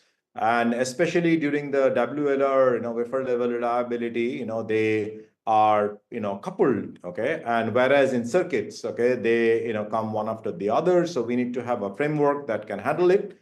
Self-heating effect is a major concern in these devices. And in these devices, all the reliability mechanisms have a positive temperature activation. And interestingly, the thermal time constant is very small. So the impact that one has when measuring a device level, wafer level versus a circuit level are very different. So we have to take care of that as well. And so therefore, we need a proper framework to handle this, decouple in the device level, the BT and hot carrier, and able to simulate the circuits. Just one slide introduction to CMOS scaling and aging, just to get everybody on page. I know this is a schematic of a simple, MOSFET device, which is the current between the source and drain is controlled by the gate. And, we have heard, the first talk that, the industry has gone into scaling, basically, reduction in the channel length, for performance gain, and oxide thickness and others for the power control. Okay, so typically, people, focus on the performance power and of course, area, PPA. Now, what has happened in the industry is that the dimension scaling, has happened at a much faster rate than the voltage scaling, which resulted in, high electric field, both in the oxide and the channel. And migration to confined channel devices like FinFET and Gate-All-Around, leads to, higher lattice temperature, because of the self-heating effect, and, aging issues, get aggravated. So with this, we found that, it is important to bring in the reliability together with the PPA so that we talk about the PPAR. And this is the, area of my, talk. So a little bit of, CMOS aging. Okay, so here again, the schematic of the transistor. So we are, we usually talk about two different type of BTI. One is NBTI, or negative bias temperature instability for PMOS devices. Okay, this creates, especially the degradation in the gate oxide, the interlayer part of the gate oxide. Whereas there is also something called the PBTI, or positive bias temperature instability, that causes, degradation of the high K of the modern devices, okay? However, for modern devices, the PBTI is less of a concern and NBTI is the elephant in the room. The hot carrier, on the other hand, is triggered by channel hot carriers. It affects both NMOS and PMOS, more in NMOS than in PMOS. And since PMOS, both BTI and hot carrier, are in place, so it is important to decouple the two. In terms of the effect, essentially all the three mechanisms impact the parameters, of the transistor, like threshold voltage and drain current and transconductance, especially for NBTI and hot carrier, whereas for PBTI, it is mostly threshold voltage and drain current, not much transconductance. But in general, what happens is because of these aging mechanisms, whenever you design a device and a circuit, you start with something and the device and the circuit degrades over time, and then after some time it leads to failure. In a circuit level, I'm showing a very simple, schematic of an inverter, where, the input and the output are the outer phase. So, when the input is low and the output is high, that is the case, when we are, impacted by, NBTI. Whereas when the opposite happens, we are impacted by the PBTI. Whereas during the transition between the low and high states, this is when the inverter conducts and we have the channel hot carrier. And the BTI usually recovers. So once in the stress phase, NBTI degrades, and then in the other phase it recovers. So for the PBTI, whereas there is not much, recovery for the hot carrier.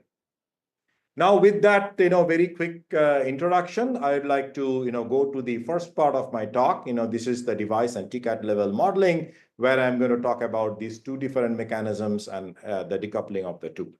So before moving forward, I'd like to say that we have, worked on developing an universal framework, for defect creation, and that, is applicable for, BTI and, TDDB and hot carrier. So basically, what we have is we have a bunch of chemical reaction that happens. So we know that we have hydrogen passivated defects, or other kind of, bonds in the gate oxide and the interface. So we have a trigger, that breaks this initial bond, the hydrogen is released, and then the hydrogen can go and defect other bonds and create molecular and ionic species, and they diffuse and drift out and leave behind these broken bonds, and they, act as traps. When we stop the stress, part of them, kind of diffuse back and repassivate, and we sort of partially heal the traps. So this is the mechanism that we have successfully used across multiple front end of line, reliability, mechanisms. Now there is also, another phenomena that sometimes happen, which is called the charging of pre-existing defects. So this is handled by activated barrier double well thermionic model. This is very simple in a sense that it talks about a reservoir and a trap separated by a barrier. And when we apply a stress, the barrier goes down and you have a forward reaction from the reservoir to the trap. You fill the trap, and when you put the stress out, you have a reverse reaction and you partially or fully empty the trap. So these are the basic mechanisms that are used, for variety of reliability phenomena. And I will first start with the BTI aspect before moving to the hot carrier. So, we use something which is called the BTI analysis tool, or BAT, which is now extensively used by several industries, and it talks about, the parametric time kinetics, being contributed by three independent mechanisms. One is generation of interface trap, that is, contributed by the reaction diffusion model, and that creates the trap, and occupancy of those traps are calculated by the transient trap occupancy model. Bulk trap generation, that is computed by the reaction diffusion drift model, and the RD model is a subset of the RDD model. And then, of course, the trapping in pre-existing defects or process-related defects, is calculated by this AVRWT model. The implementation has happened in the standalone framework and also in Centaurus TCAD, and I'm going to talk about the Centaurus TCAD next. And the standalone version can be used for, fab volume data analysis, and also, for circuit analysis that I'm going to talk about next. So we have worked very extensively with Synopsys and incorporated this BTI framework. Okay, and you can see this, it is available as Mahapatra reliability model in their manual, and you can, use it right away.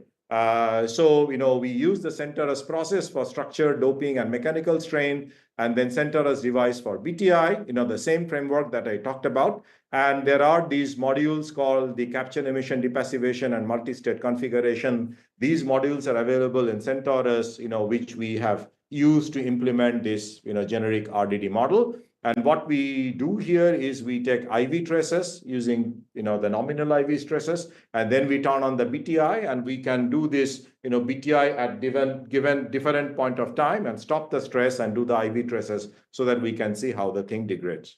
So both the standalone and the TCAD versions are extensively calibrated, against measurement data. So in this case, I'm showing, two different cases. Just as an example, the solid symbol, the open symbols are measured data during the stress and after stress for planar and GA devices. And the overall modeling is shown by the red, and the underlying subcomponents from the interface trap, generation, bulk trap generation, trapping are shown respectively by the green, pink, and the blue lines. And we can see that they have very unique characteristics during stress and after stress, okay? And we have worked with several industries. We have extensively looked at multiple technologies. What we have found out that the core features of these subcomponents don't change. What changes with process or technology is the relative contribution, which changes the overall degradation. Now, these kind of modeling is done usually at 4 different temperatures and 4 different biases for both DC and AC. I'm showing you, just a fixed time degradation, as a function of, voltage and as a function of temperature. And we can again see that, the voltage acceleration and temperature activation of these 3 different subcomponents have very unique signature, okay, which sort of stays invariant across processes and architecture. The relative contribution changes in terms of what kind of device and architecture we use. Now, of course, we use this methodology to kind of model, generally 4x4 data. I'm showing you a few set of, examples where the measured data are open symbols and simulated are, lines for the standalone version and line plus symbol as the TCAD version. And you can see that excellent correlation is obtained. One key feature of the BAT tool is its ability to do, various arbitrary waveforms. So here I am showing you the data and the TCAD and the, standalone BAT modeling of various, excitations. Okay, I'm not going to go through all the details, but you can see that, we can track the cycle by cycle degradation on real time. And this is the, distinguishing feature in terms of what we can do versus what is commercially available in tools like RealExpert and Mostra. Now, switching gears, we also have worked on, the TCAD framework for hot carrier kinetics. Again, it is available as the Mahapatra reliability model in CentOS. So the TCAD simulation for hot carrier is little involved because we have to compute the carrier heating, the lattice heating, and the trap generation, again, by the RDD model, and impact of generated traps on IV characteristics, okay, which are, more localized for hot carrier than BTI, which is uniform. And, the trap generation, we use a coupled thermodynamic and spherical harmonic modules, okay, to do the self-heating and the carrier heating. And then the CD MSC framework is used for the RDD model, and we use a combined energy thermodynamic framework, okay, to compute the first reaction term, okay. And unlike some of the other groups that invoke different hot carrier models for different regimes of operation, for us, it's a uniform model that works across entire regimes of operation. Now, this is an example, okay, and as I said, that this is an example for PMOS, and in PMOS, we have both the BTI and hot carrier in place. So what we do is, we first calibrate the TCAD and our standalone version with pure BTI, and then we turn on, both the BTI and hot carrier module to compute the overall measured hot carrier data. So the open symbols are again measured data during stress and recovery, and we can see that, for the TCAD, The only hot carrier contribution is shown by the blue during and after stress, and the BTI contribution is shown by the pink. Okay, and of course, the BTI contribution for a pure BTI and BTI contribution during wafer level hot carrier stress are very different, because of the presence of the VD and the self-heating effect. Now, moving forward, okay, we can then take this, setup to model both the PMOS and the NMOS at different VG-VD, combinations. So I'm showing you the and hot carrier contribution during and after stress when VG is less than VD, when VG is equal to VD, and when VG is more than VD. So you can see that the model can track all the three combinations very well. So this is for PMOS, okay, when the PTI plays a significant role, and hot carrier BTI sort of kind of competing.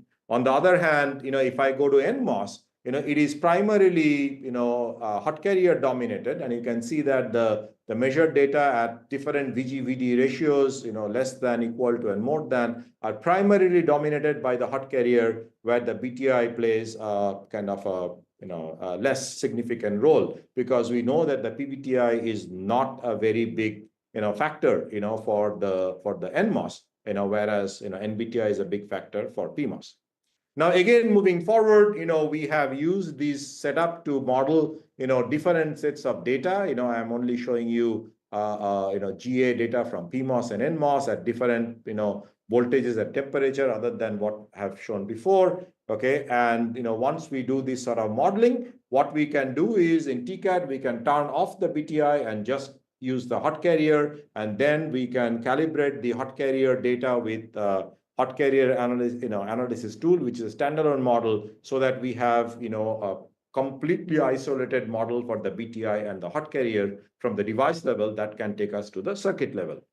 Before moving to the circuit level, I'd like to show that we can use the calibrated model to project. So I'm showing different VD-VG condition when the total degradation is projected, both for NMOS and PMOS. And in this case, particularly, I'm talking about the ratio of the hot carrier to the overall degradation. For NMOS, hot carrier dominates primarily the mechanism for all VG-VD combination, whereas for the PMOS, the BTI dominates. Hot carrier ratio is very small at lower condition, whereas higher VG-VD condition, more of the overclocking condition, the hot carrier also play a role.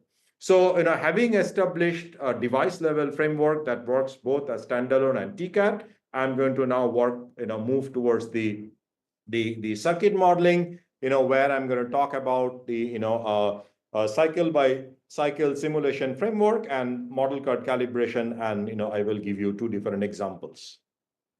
The philosophy of this circuit simulation, which we called Circuit Aging Reliability Analysis Tool, or CARAT, is follows. Okay, if TCAD were infinitely fast, mixed mode TCAD would have been used for circuit aging. However, this is not practically feasible because TCAD is not infinitely fast. It is actually very slow. So we use CARAT that uses SPICE with calibrated model, which also works with TCAD. It uses fully physical model, same as TCAD, for aging, okay, and replicates actual FET degradation based on actual real-time, terminal waveform. So this is the next best thing that you can get, other than, next to TCAD. However, it is almost as accurate as TCAD, but it runs much faster, and we are able to handle between 1,000 to 2,000 transistors, and, work is undergoing, to go from there, to the full chip level. But I'm going to talk about, some of the examples, in this regime.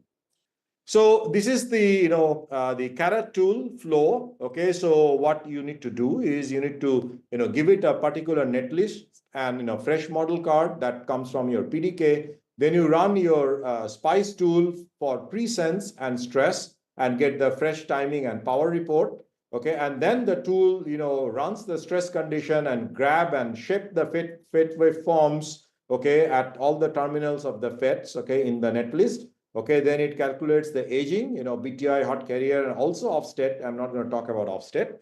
Okay, and then, of course, we run the SPICE always at very short time. Okay, like 100 nanoseconds to 1 microsecond. Then we extrapolate that to end of life, like 10 years. and then we age the model cards, okay, and then we run the posts and spice and report the timing and the power after stress and compare the two. This is an entirely automated flow. The user just needs to give the netlist and the model card for the aging, and the whole thing runs on its own and generates all the reports. Some of the key features are, for example, we can do any netlist, not only, ring oscillator, but also different standard cells, flip-flops, scan chains, SRAM, sensamp, etc. In a netlist, we support multiple FET types, for SoC, all different VT levels can be supported. And you have an option to not degrade some. For example, I can have a ring oscillator with fan out load, and I can choose not to degrade the fan out, but only the ring. I can do that. All the three, aging mechanisms are there. The offstate is work in progress, which will be released soon. These two are released, and the industry is using it. And it supports multiple aging parameters, like not only VT, but also mobility and capacitance, etc. And it is completely flexible, for a particular type of mechanism, which parameter is primary and other parameters are secondary linked to the primary. For the extrapolation, we can do looped extrapolation. We can do the 100 nanosecond simulation, go all the way to 10 years, or we can do 100 nanosecond, go to 1 year, rerun it, go to 5 years and 10 years, things like that. And that is primarily, important for cascaded circuits, especially for GAA. We know that the IOs are all cascaded. And for those, these sort of schemes are necessary. And of course, it is compatible with random input excitations and DVFS. Now here is some of the features of Carrot. We sort of do cycle by cycle simulation. So we, for all the FETs where we choose to degrade, it will capture all the terminal waveforms. Okay, and then the trapezoidal waveform, it will convert to rectangular for the BTI and the offstate, and to the on-off part, to the staircase waveform for hot carrier, and it is actual history dependent, and it does not care about the effective duty. So depending on what exactly you have done, the degradation is computed based on that. The physics level models are used with calibrated parameters, the BTI and the hot carrier. And you can see that, cycle by cycle simulation for BTI that stresses and recovers and stresses and recovers, whereas the hot carrier, evolves only during the transition phase, does not recover and keep on building. Okay, and it can take any kind of segments with any self-heating or voltage dependencies between segments, and we are able to tackle that. Now, once the reliability models are done, we need to also make sure that the FET model cards, the primary model cards are there. So we used the GA data from somebody, okay, and we have calibrated our TCAD and the SPICE models with that. So I'm showing you the transfer characteristics and output characteristics for PMOS and NMOS, the transfer characteristics both in the linear and the log scale, and the results are shown for the measured data in green, and SPICE and TCAD, blue and red. And of course, we see that we get reasonable matching, between the two, so that we have a reasonable time zero model card. And then what we do is we want to make sure that this model card is correct. So we do a bunch of TCAD mixed mode simulation and compared with SPICE. So this is an example of a simple inverter where the input and the output waveforms, from the TCAD and the SPICE are matched. Okay, and this is an example for a NAND gate. Okay, where both the inputs are, a pulse is given with some sort of a delay between the two inputs, and we can see that the output waveforms and the floating node waveforms, this waveform between the two NMOS, okay, are matched between TCAD and SPICE. And similarly, for the NOR-based circuit, okay, we can do the same for the NOR-based circuit, and the output waveform and the floating node waveform are also matched between the TCAD and SPICE. That give us confidence that whatever we have gotten, the time zero simulations are all calibrated. Now moving forward, okay, I will show you some examples. Okay, so first of all, I will talk about a 21-stage ring oscillator frequency degradation. And this ring oscillator is made with a simple inverter or a NAND gate or a NOR gate. And what we have done is we have used different VDDs, okay, to stress the device. okay, and sensing is all done at a fixed VDD of 0.8 volts. And we can see that we can turn on only NBTI plus PBTI, BTI plus N hot carrier and BTI plus total hot carrier. And for all these, we can see that NBTI primarily dominates, okay, whereas the PBTI impact is not much. Whereas if we go to the overclocking condition, okay, then still the NBTI dominates, but the hot carrier, especially for the N hot carrier, plays a very big role. So essentially, when you do the normal nominal condition, it is the NBTI that plays a big role. But when you go to the turbo or the overclocking condition, when you have both the NBTI and N hot carrier, of course, the others also contribute, plays a very big role.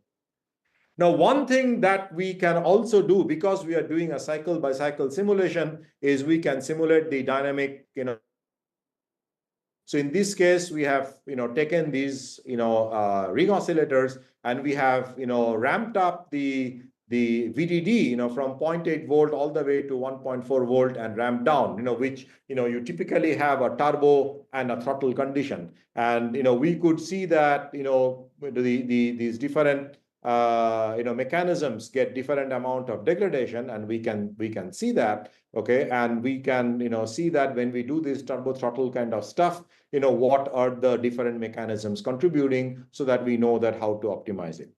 Now, on the last part, I'm going to talk about the impact of random activity and why the standard solutions, fail, because they do this effective duty, on-off sort of thing. So here, I'm showing you the XOR gate implementation using 3 different subgates, NAND, 2 different, combinations of NOR.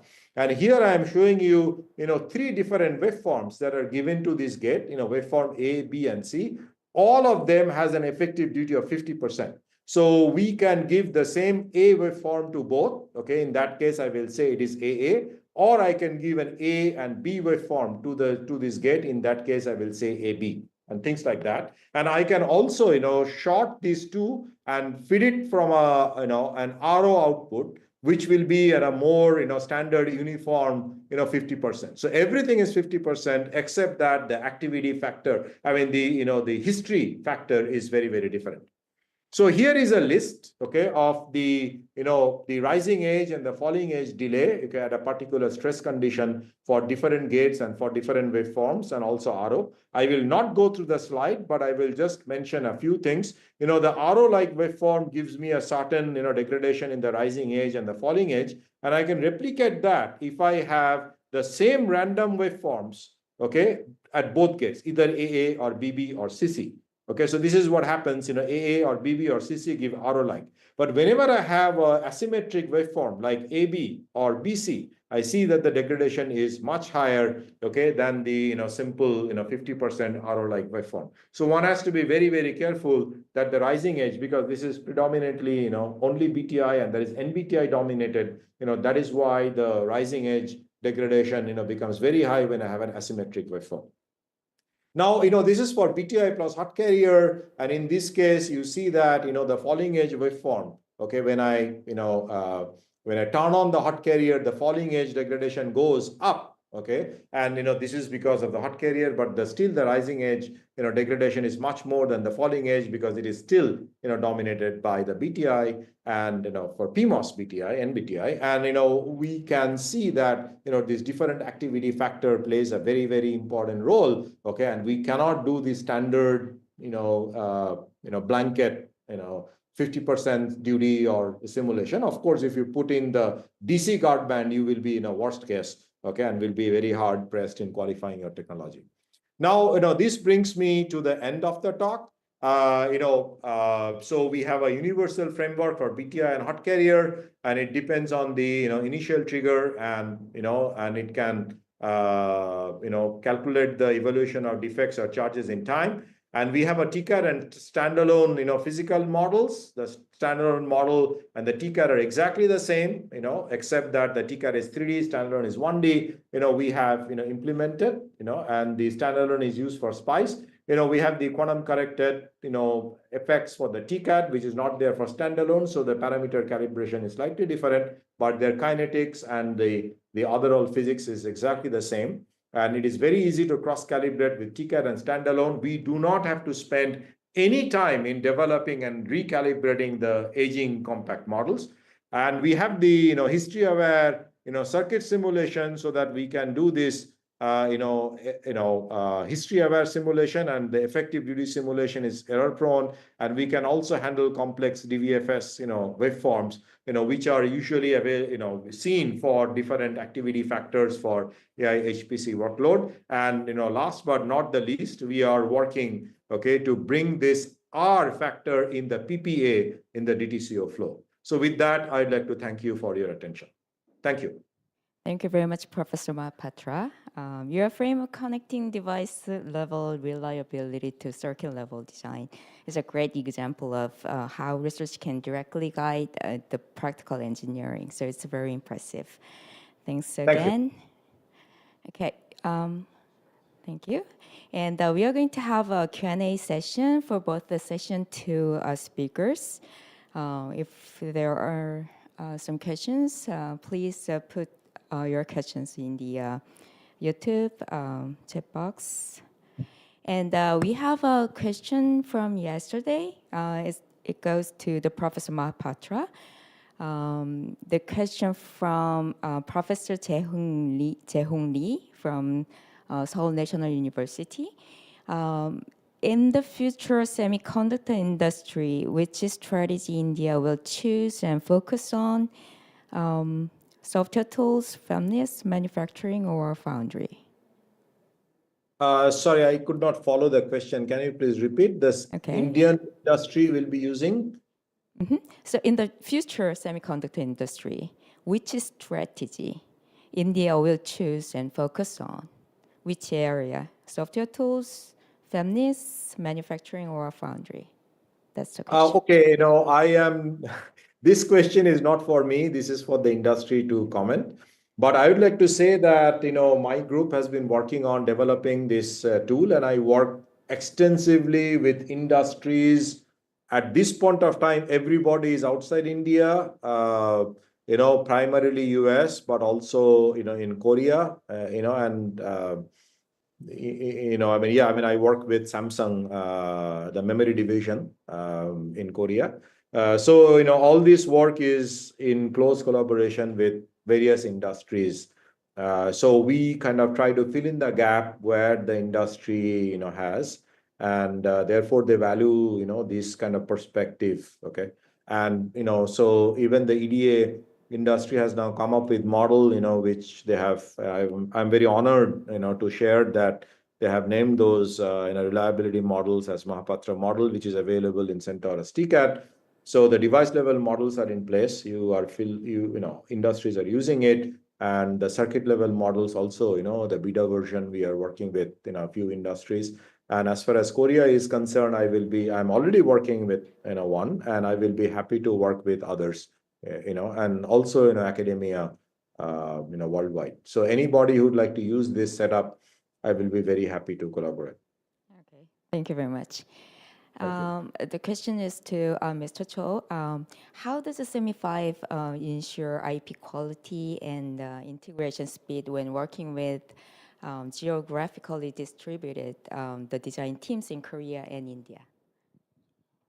Thank you for the question. I think this question is very important because when you work across borders, the complexities in terms of managing the project and ensuring the quality of execution is getting much heightened.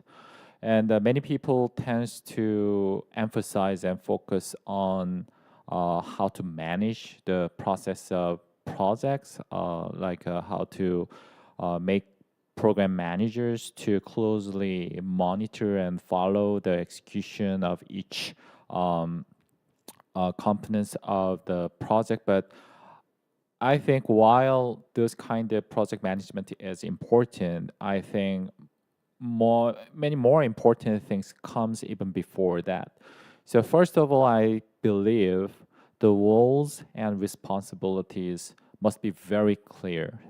Anyone who are participating for the project from different regions has a clearly on the same page in terms of who does what and who delivers and who promises which, and everyone need to be clear, and everyone need to agree on that kind of fundamental structure, because when cultures are different, experiences are different, we are seeing very commonly something that is very obvious from one side is completely off the chart from the other side. So we have to really make sure it could be some technical factors like who does what, and also it could be some cultural or even softer aspects in terms of the level of responsibility, level of ownership, the details, you require details of the communication, so forth and so on. So the clear, very clear understanding and agreement and consensus in terms of roles and responsibility, I cannot, emphasize it enough. And the second is also, before we talk about the project management, we need to have a very robust technical framework, a technical framework that defines, how to work, how to process, all the gatekeepers required, so forth and so on. So once this technical framework is robust and settled down, actually there are not so much risks left in terms of this kind of cross-border collaboration, even for those most complex project execution. And then we have this project management requirement. I'm not saying that is not important. So we, based on the trust and the robust process, the processes and all the deliverables need to be checked, and those information, the information in terms of the progress check and the quality checks, and so on, it is also very important to build a structure that those information are gathered clearly and efficiently, detailed enough not to miss anything, but at the same time, high level enough so that all the resource, allocators can see if there is any risks or any issues, identify them immediately. So all of these things are very important to make sure this, cross-border complex engineering collaboration successful. And so thank you for the great question. Thank you very much. That explains a lot. Okay, Professor Mahapatra, I have one more question. How could your reliability modeling framework be integrated into commercial EDA tools to help design engineers earlier in the process? Yes, so we are, first doing this proof of concept. The device part is already, part of the, Centaurus TCAD that people are using. The circuit part, we are working, to make sure that it works. But initially we are doing this is a standalone tool that uses SPICE. So you need, other than the model card, you need nothing. Of course, you need your device reliability model, and people are using it on its own.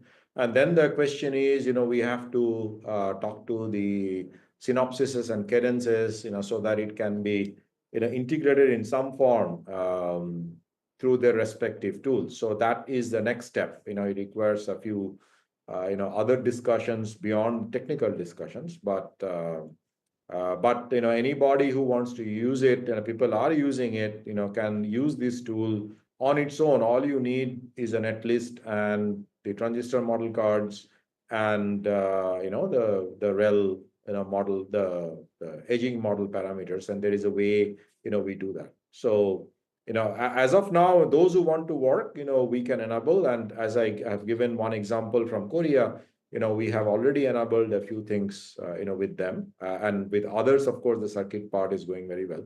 And, we look forward to working with anybody who would like to collaborate with us. Okay, thank you. I look forward to seeing that. Thank you. Okay.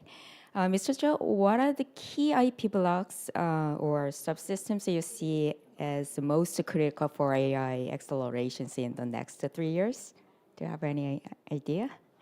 Sure. That is also another Great question. And AI, almost by definition, it is about um, moving a lot of massive amount of data. So anything that is related to send and receive massive amount of data very efficiently and with a lower latency, with lower power, that is very critical in any kind of AI chip design and development. And behind that, we have different types of such IPs and subsystems because it is not only the cutting edge high speed interfaces like 224 gig SerDes, so forth and so on. So this kind of high speed SerDes is, obviously the most important technology in the AI semiconductor area. Recently, Qualcomm has acquired AlphaWave, and also I think it also reveals the importance of those high-speed SerDes technology. So that is one thing, but there are many more different types of interfaces as well. So there are a lot of different things the technology is trying to apply in order to get enough momentum, enough performance improvement, power efficiency improvement, so forth and so on. So just designing larger chips on newer process nodes, unfortunately, it is not enough anymore. So people are thinking about heterogeneous chiplet integration and advanced packagings, 2.5D integration, 3D integration, so forth and so on. So obviously, those new technology requires new set of technologies and experience. So maybe the second categories of the important technology in IP and subsystem for AI, I would say die to die is also a field of importance. So things like UCIe or BOW are suggested, proposed, and developed, and getting more and more successes as we speak. So, but then how we really build a low power die-to-die interfaces, for example. So this 224 gig SerDes technology is not directly applicable. So for this area, we need a different profile in terms of power uses and the performance and latency. So these are the second important area in terms of AI chip technology. And maybe the third thing is we are trying something new. So we already, Professor Singh has talked about the 3D IC, and Professor Che in the following session will talk about a lot of 3D IC. And Semi5 has been doing a lot of initiatives with customer how to integrate wafers vertically and build the 3D IC chips, and then you realize there are a lot of different types of interfaces, connects, and those subsystems, so forth and so on. And silicon photonics, there is a whole new areas that are getting into the mainstream lately. So those very diverse the technologies all related to how to send and receive massive amount of data that they are probably the most important type and subsystem in silicon AI silicon I can tell. Thank you very much. It seems like the technologies are related to the low power and also the scalability. And we have the last question from the floor. Yeah, Suvik, this is Rino. Hey, Hey, hey.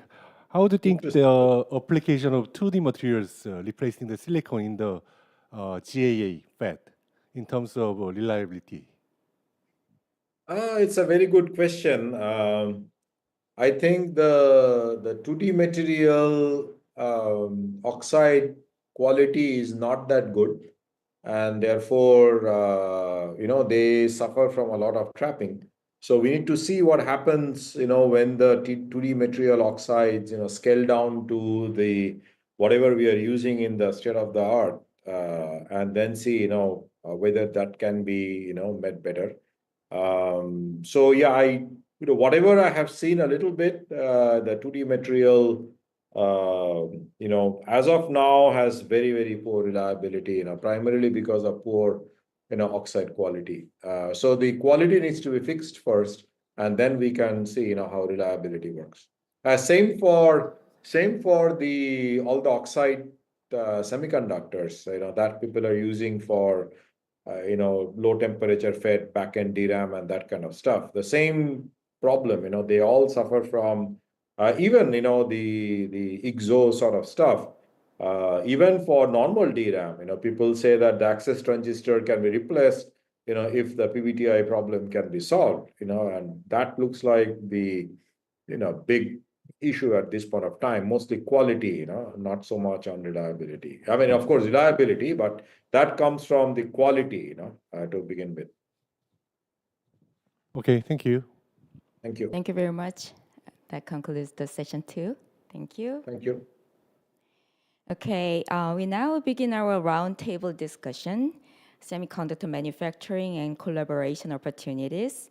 We have 4 distinguished panelists, Professor Rino Choi from Inha University, Professor Kang Hyun Lee from Seongkyungan University and CEO of Skychips, Professor Swarup Ganguly of IIT Bombay, and Professor Y. Shanti Pavan of IIT Madras. Each panelist will bring expertise in semiconductor manufacturing, circuit design, and collaborative research. And they will have up to 8 minutes to share their reflections on today's talks, related research or initiatives that they are working on, or concrete proposals for Korea-India cooperation in semiconductor manufacturing and fabrication. Panelists are encouraged to respond to each other's points for a more dynamic discussion. Okay, let's begin with Professor Rino Choi. He is an expert in semiconductor device fabrication, CMOS scaling, and 3D integration technologies. He has received awards such as the SSDM Paper Award and the Thematic Corporate Excellence Award, and he is a frequent speaker at Global Semiconductor Conference. Thank you for the introduction. My name is Rino Choi. I'm going to talk about the 3D integration in the semiconductor. So I like these figures that we are working on the von Neumann structured computing with the CMOS, and then to advance this technology, we are doing the scaling down the CMOS. So, but the problem is that CMOS scaling is reaching the limit, and it is very harder and it become harder and harder. So what we're gonna do is the problem. So this is from the actually Intel, and the Intel shows that 1, 2, 3, 4 the method. Second one is beyond the CMOS. So we are using the special different switches to that is suffers the most best performance. So we can use the von Neumann structure, and we can have better switch. And the second way is that we are leaving the von Neumann structures and then going to the non-von Neumann structure for the computing. So current AI is the way to achieve this one. So we still use the CMOS like a GPU and memory, but we are not using the von Neumann. And then the quantum is a way that we're gonna pursue also. So CMOS scaling will do further and further. So we go down to the 2 nano with GAA FET, and then we are gonna do the beyond 1A 1 nanometer using the CFET, and also we are using the backside power delivery network. Those things will be performed in the individual company. The problem we have is the market for the microelectronic device are changing so quickly. So all the different devices like analog, passive, and then power device, and logic and memory should be integrated together. And then market also diversifies. So mobile market become bigger, and then now high performance computing is extremely growing, and then other electronics. And those things require the high bandwidth connections between the logic and then memory and all other devices. So to achieve those high bandwidth, we should do the 3D integrations. To achieve this 3D integration, there are several ways, and then one way we are currently using is using the bump. We can put the device dies together, but those bumps are in the dimensions are big, so we cannot achieve the high density bandwidth. So we are trying to do the bumpless connections, like a hybrid bonding. I'm sorry, I'm using the Korean letter here. So many people are focusing on the hybrid bonding. So wafer to wafer bonding for the memory fabrications, high bandwidth memory, or other CMOS image sensor. Those things can be done by wafer to wafer hybrid bonding. But the logics, and then also even in the memory, to enhance the yield, we should use the good dies, so known good dies. So die to wafer and the die to die hybrid bonding is also very actively researched. So how small pitch should we go down? So what I'm see is that the right figure shows the Intel 10 nanometer technology back end of line. So M1 pitch is a 36 nanometer and M7 pitch is 173 nanometer and M10 is 64 nanometer. If we can go down to the 200 nanometer, that can be the extended BEOL. So we use the BEOL and then put all the chips together, so we don't need to stick on the wafer fabrications. So 200 nanometer pitch is the target we should focus on, because we should target on. So if we can do that, then we don't need to make her 2D associate. So we can make it chiplet, and then we can put that in the 3D or 2.5D using the interposer. And then those, all the functional partitioning chiplets can be integrated outside of the wafer fabs. Another way to make a 3D integration with high bandwidth is a 3D, monolithic 3D. Monolithic 3D is making a chip first, device first, and then we can put the active layer on top of that device layers, and then we build the devices on top of that channel layers. So advantages is this extremely scaled VR, so we can use the very high VR density, and it is compatible with the current CMOS process. But one thing we should, one challenge, many challenges actually we have is we should develop the new process integration. Like it has a high thermal budget because we don't need to degrade the bottom layer device. We should use a very low temperature process to fabricate the device. So those low temperature fabrication techniques development is a key of this technology. And also power is limited. If we put the device layers layer by layer, then the power will be very high. So it will be heat up the device, and then we cannot have the good performance of the device. So how can we deal with this power issue is one issue. We can deal with together.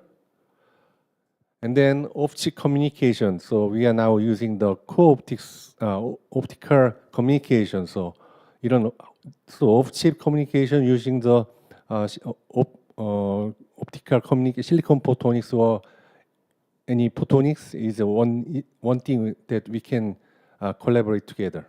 I think these are all that I have. Thank you. Thank you very much. You have touched all the important topics in these days. Okay, next speaker is Professor Kang-Hyun Lee from Sungkyunkwan University and also CEO of SkyChips. Specializes in analog, RF, mixed signal, and biomedical circuit design, including wireless power transfer, RF transceivers, and neuromorphic devices. He's a senior member of IEEE and a recipient of the Haedong Semiconductor Engineering Award and the Minister of Science and ICT Award. Please. Good afternoon, everyone. I didn't prepare the material. I would As a professor and the CEO, I want to talk about some collaboration, the approaches in three aspects, the reflecting the talks by the prior speakers. First of all, the Korea and India are emerging as a complementary partners in the global semiconductor value chain. Korea has a world-class strength in memory chips and advanced manufacturing and the equipment, while the India is rapidly building capability in chip design and the embedded systems and the policy support for domestic manufacturing. And the strategic collaboration can strengthen the supply chain, the resilience, and diverse markets, and accelerate the innovation for both nations. And the CEO, Dr. Zhou, emphasized the new ecosystem for AI. So the in new semiconductor ecosystem for AI, some customized and optimized IPs are necessary. And as you know, the IP performance determines the competitiveness of the entire system. So as one of the feminists and the IP provider of the Samsung Foundry, the Skychips established the compact and the diverse IP portfolio, especially of the FinFET devices. And as you know, the potential of the IoT market is limitless, and the green AI, presented by the VP Song, is essential for sustainable growth applications. For on-device AI, the AP and the RF and the power or analog systems need to be combined and converged. Especially the low power, the neural-peak circuit are parts of the analog circuit design and must be designed through the convergence of the RF power and sensor domains. And in FinFET, the FinFET IP under the 4 nanometer is necessary for various applications, and the FinFET process is rapidly evolving, and diverse the IP portfolio need to be developed quickly. And also the high power PMIC for HPC is also essential.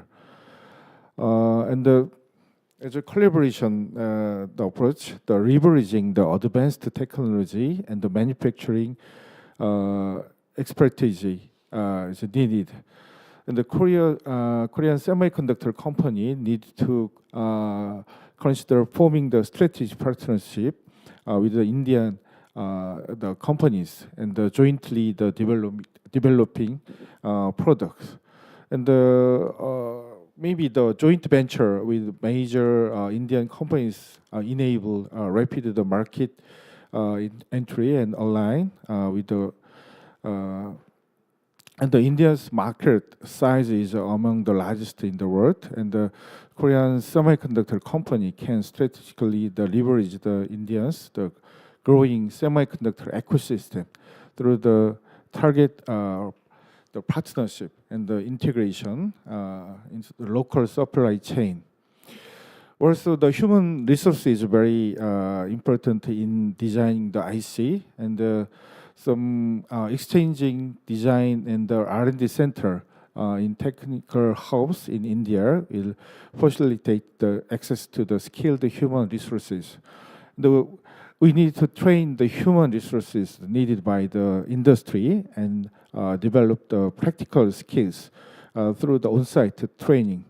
There is a need to create more opportunity for India's talented human resource to advance to Korean graduate schools and to find the implemented at Korea semiconductor companies. And this is my final remark. Thank you very much. Thanks for your opinion and also the reflections on today's talk. Next panelist is Professor Swarup Ganguly of IIT Bombay. He has worked with the Freescale Semiconductor, Tokyo Electron, and IMEC, and has led the Nanoelectronics Center and Research Park at IIT Bombay. He has published extensively on semiconductor device design and co-founded a semiconductor startup. Please go ahead. Thank you, Professor Ryu. I have a few slides to present, so let me do that.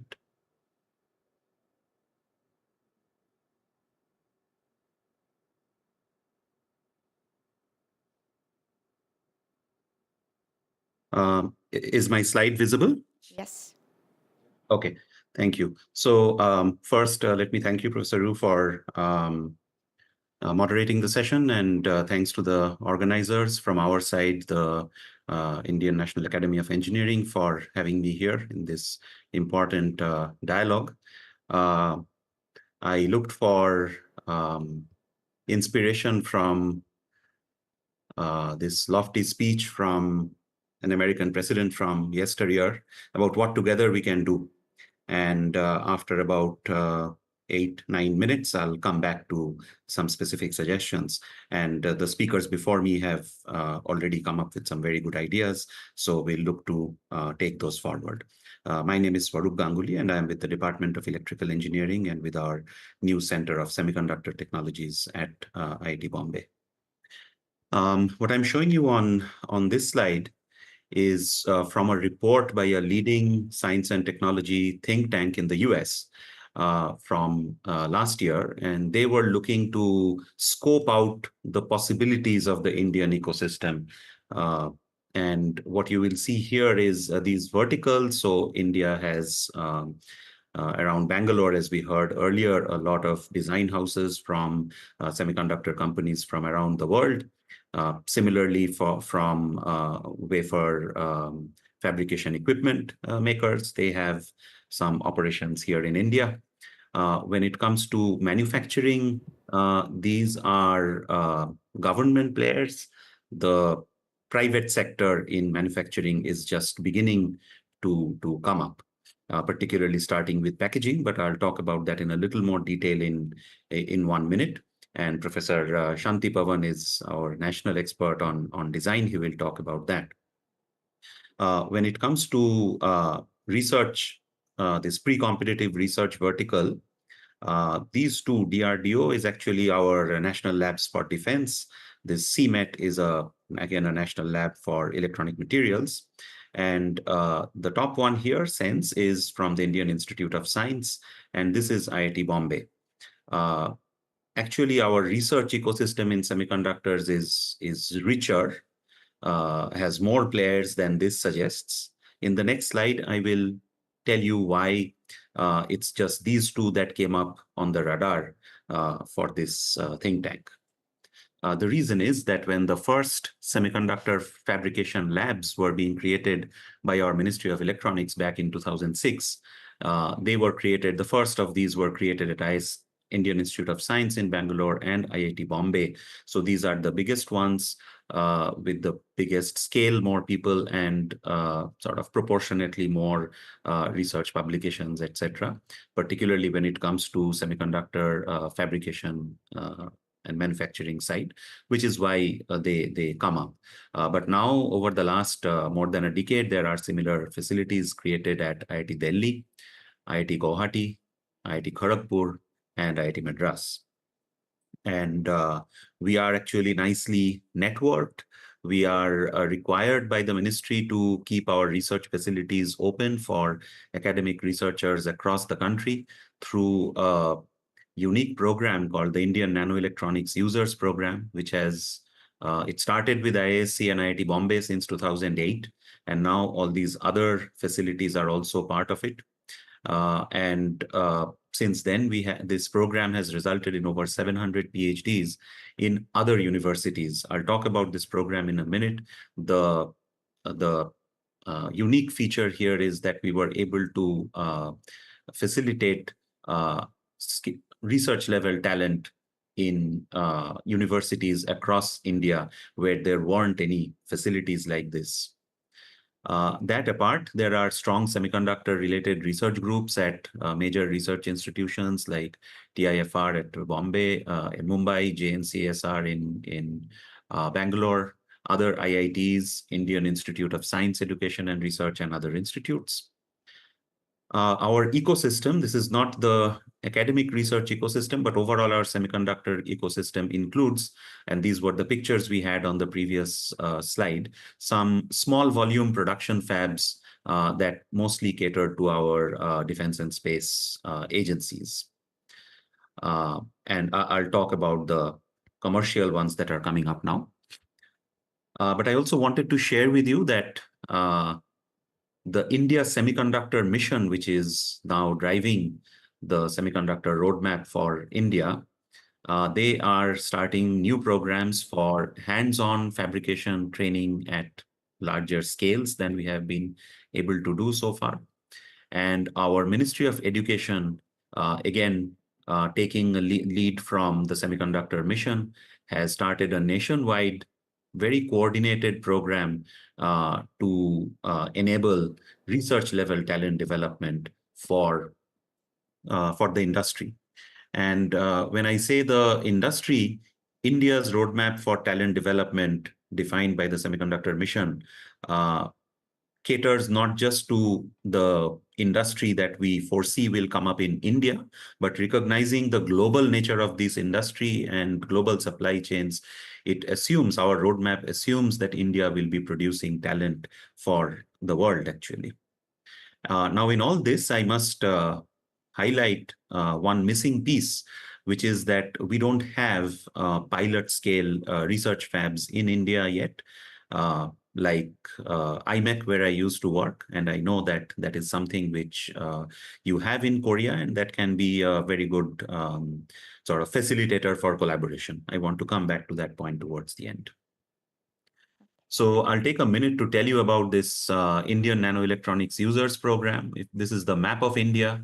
It shows you the different states, and the numbers that you have are the number of academic institutions or universities from which researchers have come and used the semiconductor fabrication facilities at IIT Bombay here or at IISc here. So the indicators are good. We found that when these facilities are made available, then researchers really step up, make use of them, and write papers and file patents based on that. And we are just facilitators in all of this. We, of course, make no claim on the IP there. So it's truly a national level facilitation. Now, moving on to the research output from the nanofabrication facilities that we have. This is a very busy slide. It comes from this is from the Office of the Principal Scientific Advisor to the Government of India.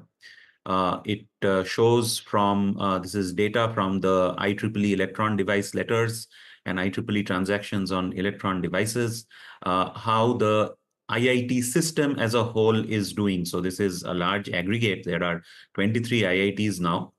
So if you look at the numbers here, we would want to be much larger given the population.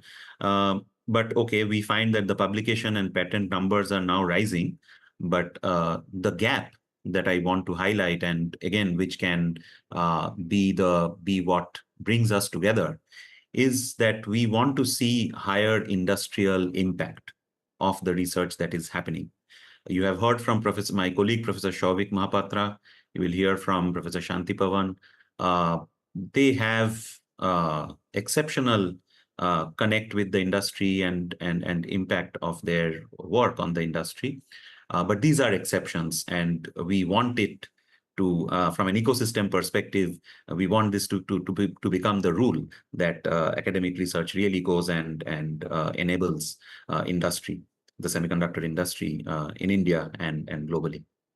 So here is a view that goes beyond just IEEE, TED, and EDL.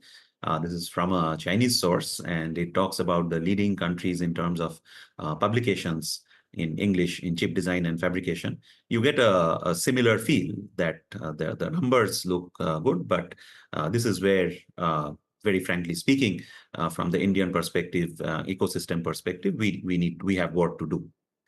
And this is, I just want to take a minute to share with you that this is a feature that goes beyond semiconductors. Let me share this slide, which trend-wise looks similar. And this is all scientific publications, not just in semiconductors. So whatever is the bottom line here actually applies for us in India, not just in semiconductors, but across the board. So if you will allow me to take a minute on unpacking that for you a little bit and identifying where one level below where the real root cause is, then that will help us come up with that helps us come up with suggested interventions. So if you look at these metrics for research and innovation, you will find that the researchers per million in India is very small compared to other advanced countries. And of course, South Korea stands out in this list, as you can see. I look at this number as immense untapped potential. And if we come together, bring the industry on the table so that, the youth in India, which is very large percentage of our total population is youth, and they see the potential in semiconductors, then we increase these numbers, and that helps the semiconductor industry overall, or all industry actually, including semiconductors. Moving down this row, you see that the number of PhDs and number of publications are all right. But when it comes to impact, then there is work to be done. And particularly in an area like ours, I think we can all agree that that impact is going to come from, particularly from being aligned with industry and solving real world problems. Similar story for patents. And digging one more level down, what you can see in terms of the gross expenditure on R&D is that is where India really lags.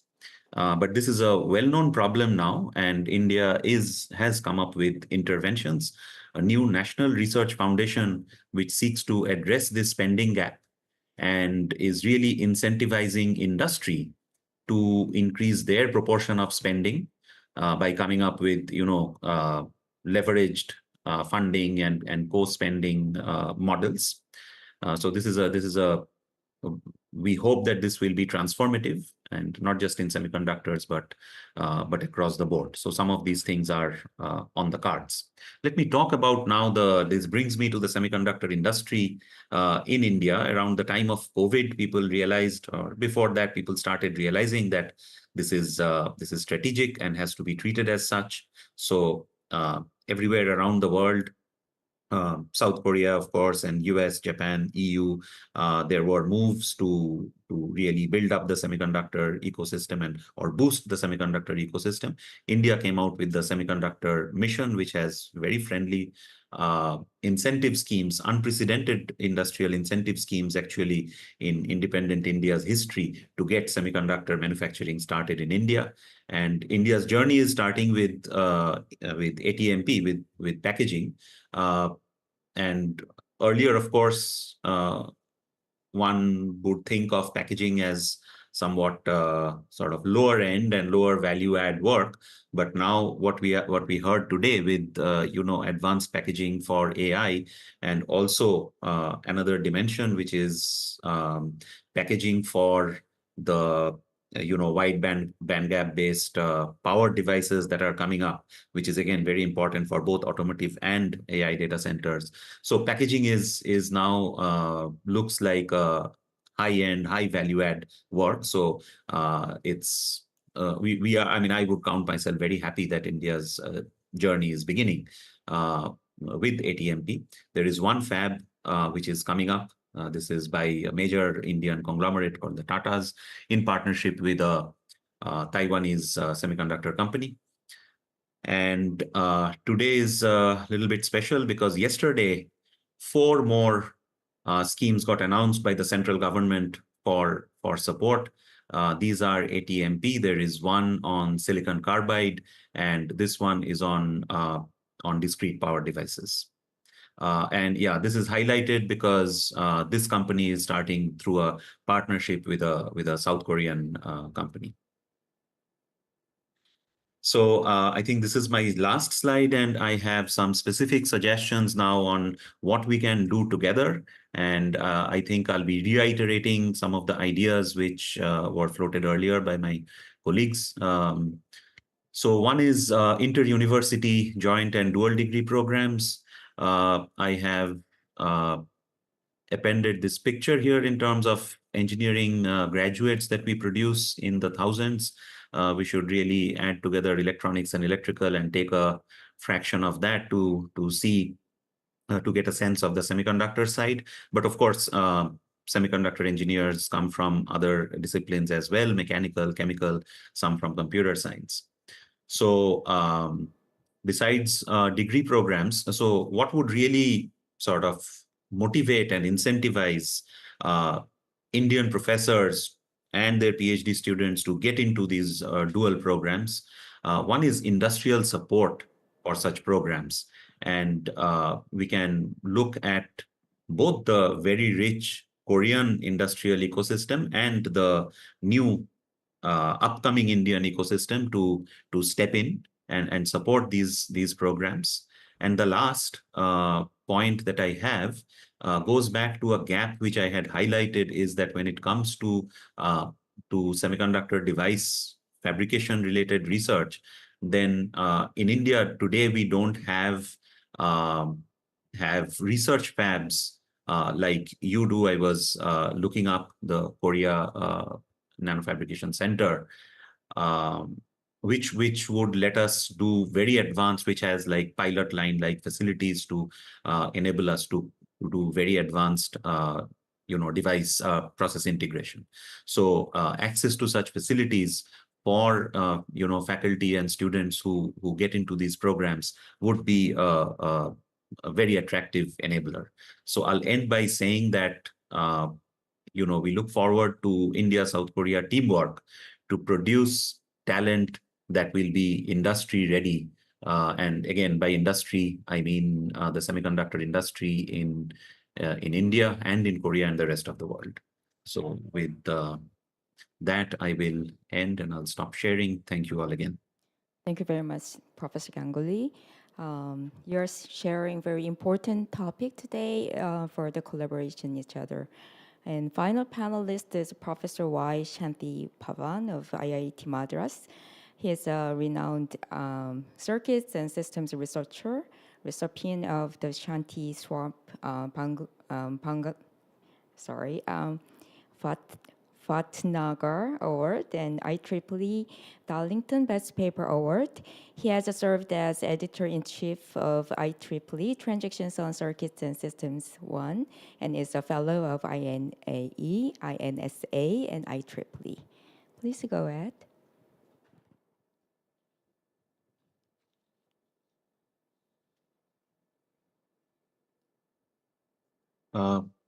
Professor Shanti, we can't hear you yet. You're on mute. You are muted.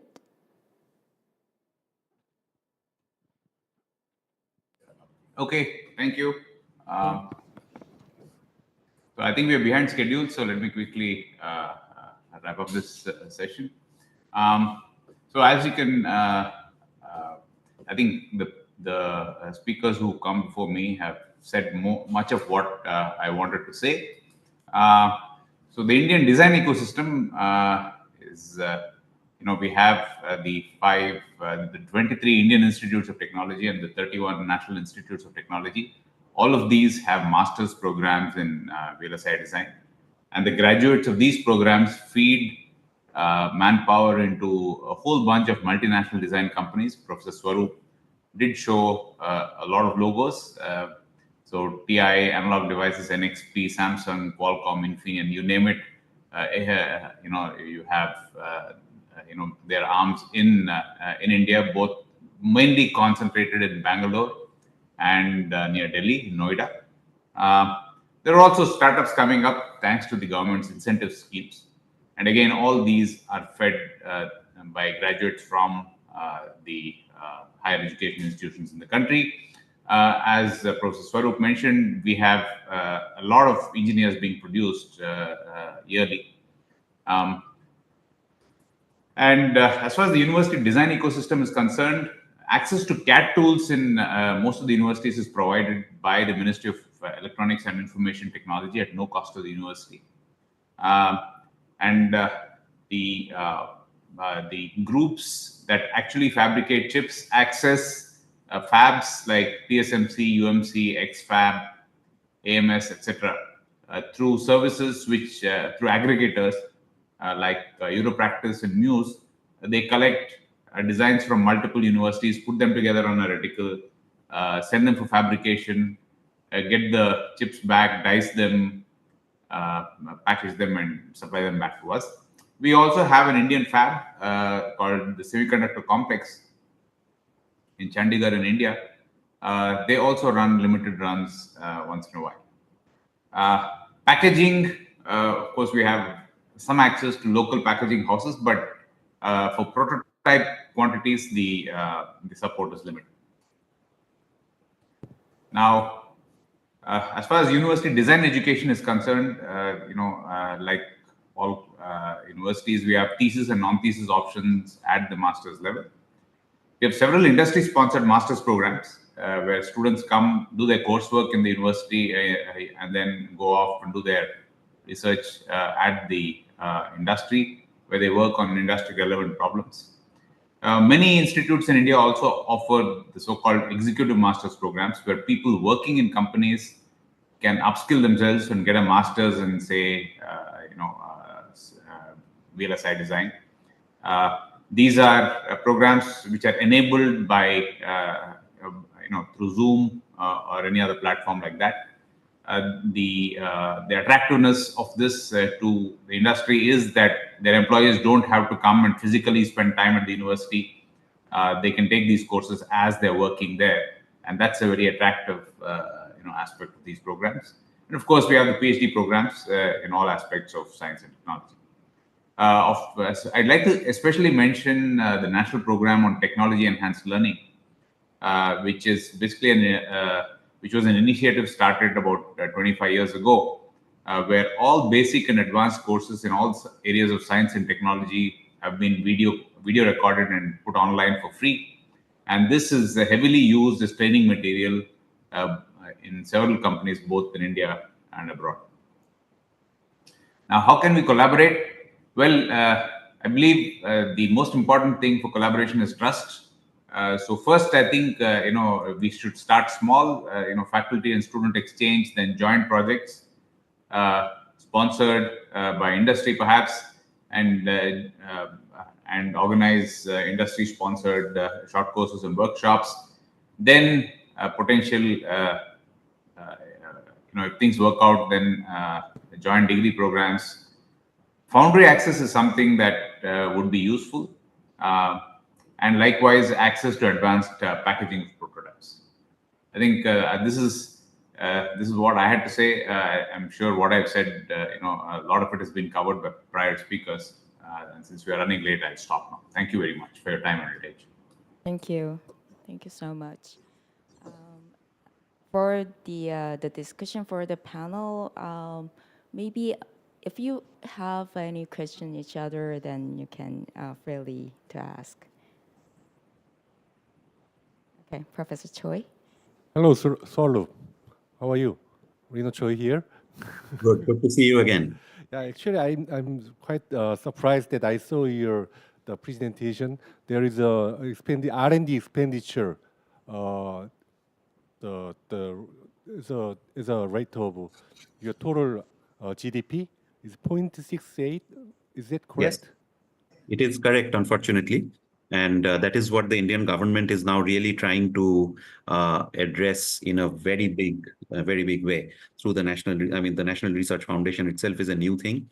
And they have come up with I think it's like 15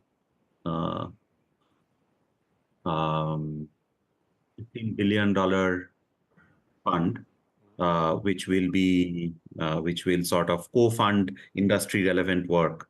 So industry has to put in research funding, and the government will co-fund. It is really an attempt to kickstart industrial R&D in a very serious way in India. I think for the global collaboration, it is a usual way to co-fund each government from each government for the Yes. same program. So I think it's the time that we can push the government to make the collaboration fund for the semiconductor in Indian and Korean collaboration. Yes, Reno. In fact, I think every ministry in the government of India is asking what that ministry can do for semiconductors. So this is the right time. Yes. All right. Now I have some questions to all of the panelists. Given the global push for supply chain resilience, what are the most actionable short-term projects so Korea and India can jointly undertake in semiconductor manufacturing? Actually, the supply chain changes a lot recently because the U.S. and China confliction in the supply chain. So many of the companies in the semiconductor in the China is moving toward to the other countries like India and Vietnam. So in those fashion, we're gonna do some collaboration each other. So some of the work we are doing in China from the Korean company, like the legacy node fabrication or legacy node foundry or memory or OSAT can be done in the India can help each other a lot, I think. Thank you very much. Professor Lee? Okay, there are many collaboration ways, and the Korean has the advanced manufacturing ecosystems. So some innovative IC can be designed and fabricated in the Korea fabrication, such as the Samsung Foundry. So we can define the collaboration item and the product first, and we can discuss the necessary IP for the IC. To achieve this collaboration, we need the regular meeting, and first of the MOU can be signed first, and we can pursue some regular and the close the meeting, right? So this is my suggestion. Okay. That seems a great idea. And Professor Ganguly, do you have any opinion on this? Yes, so I want to really strongly support what colleagues from Korea just said. And I would, particularly from the semiconductor device research side, I would really like to explore the idea of how Indian research students and faculty can collaborate with their Korean counterparts and leverage the Korea Advanced Nanofabrication Facility, the more sort of scaled up facilities like that, which would allow us to, which would let us do more sophisticated process integration. Thank you. Maybe you need to book your airplane to come to Korea. Okay, the last one. Yeah, Professor Pavan, do you have any opinion on this? Yeah, I have nothing to add. I think all that I had to say has already been said. Yeah, thank you. Okay, thank you. Thank you very much for all the panelists. So this concludes the second day of 8th INAE NAEK workshop. On behalf of the organizing committees of both INAE and NAEK, I thank all speakers, panelists, and participants. Today's discussions have reinforced the strategic importance of Korea-India cooperation in advancing semiconductor manufacturing, fabrication, and innovation. I look forward to seeing these ideas evolve into concrete, impactful collaborations in the future. We officially close the workshop. Thank you again, and goodbye. Thank you. Thank you. Thank you. Recording stopped.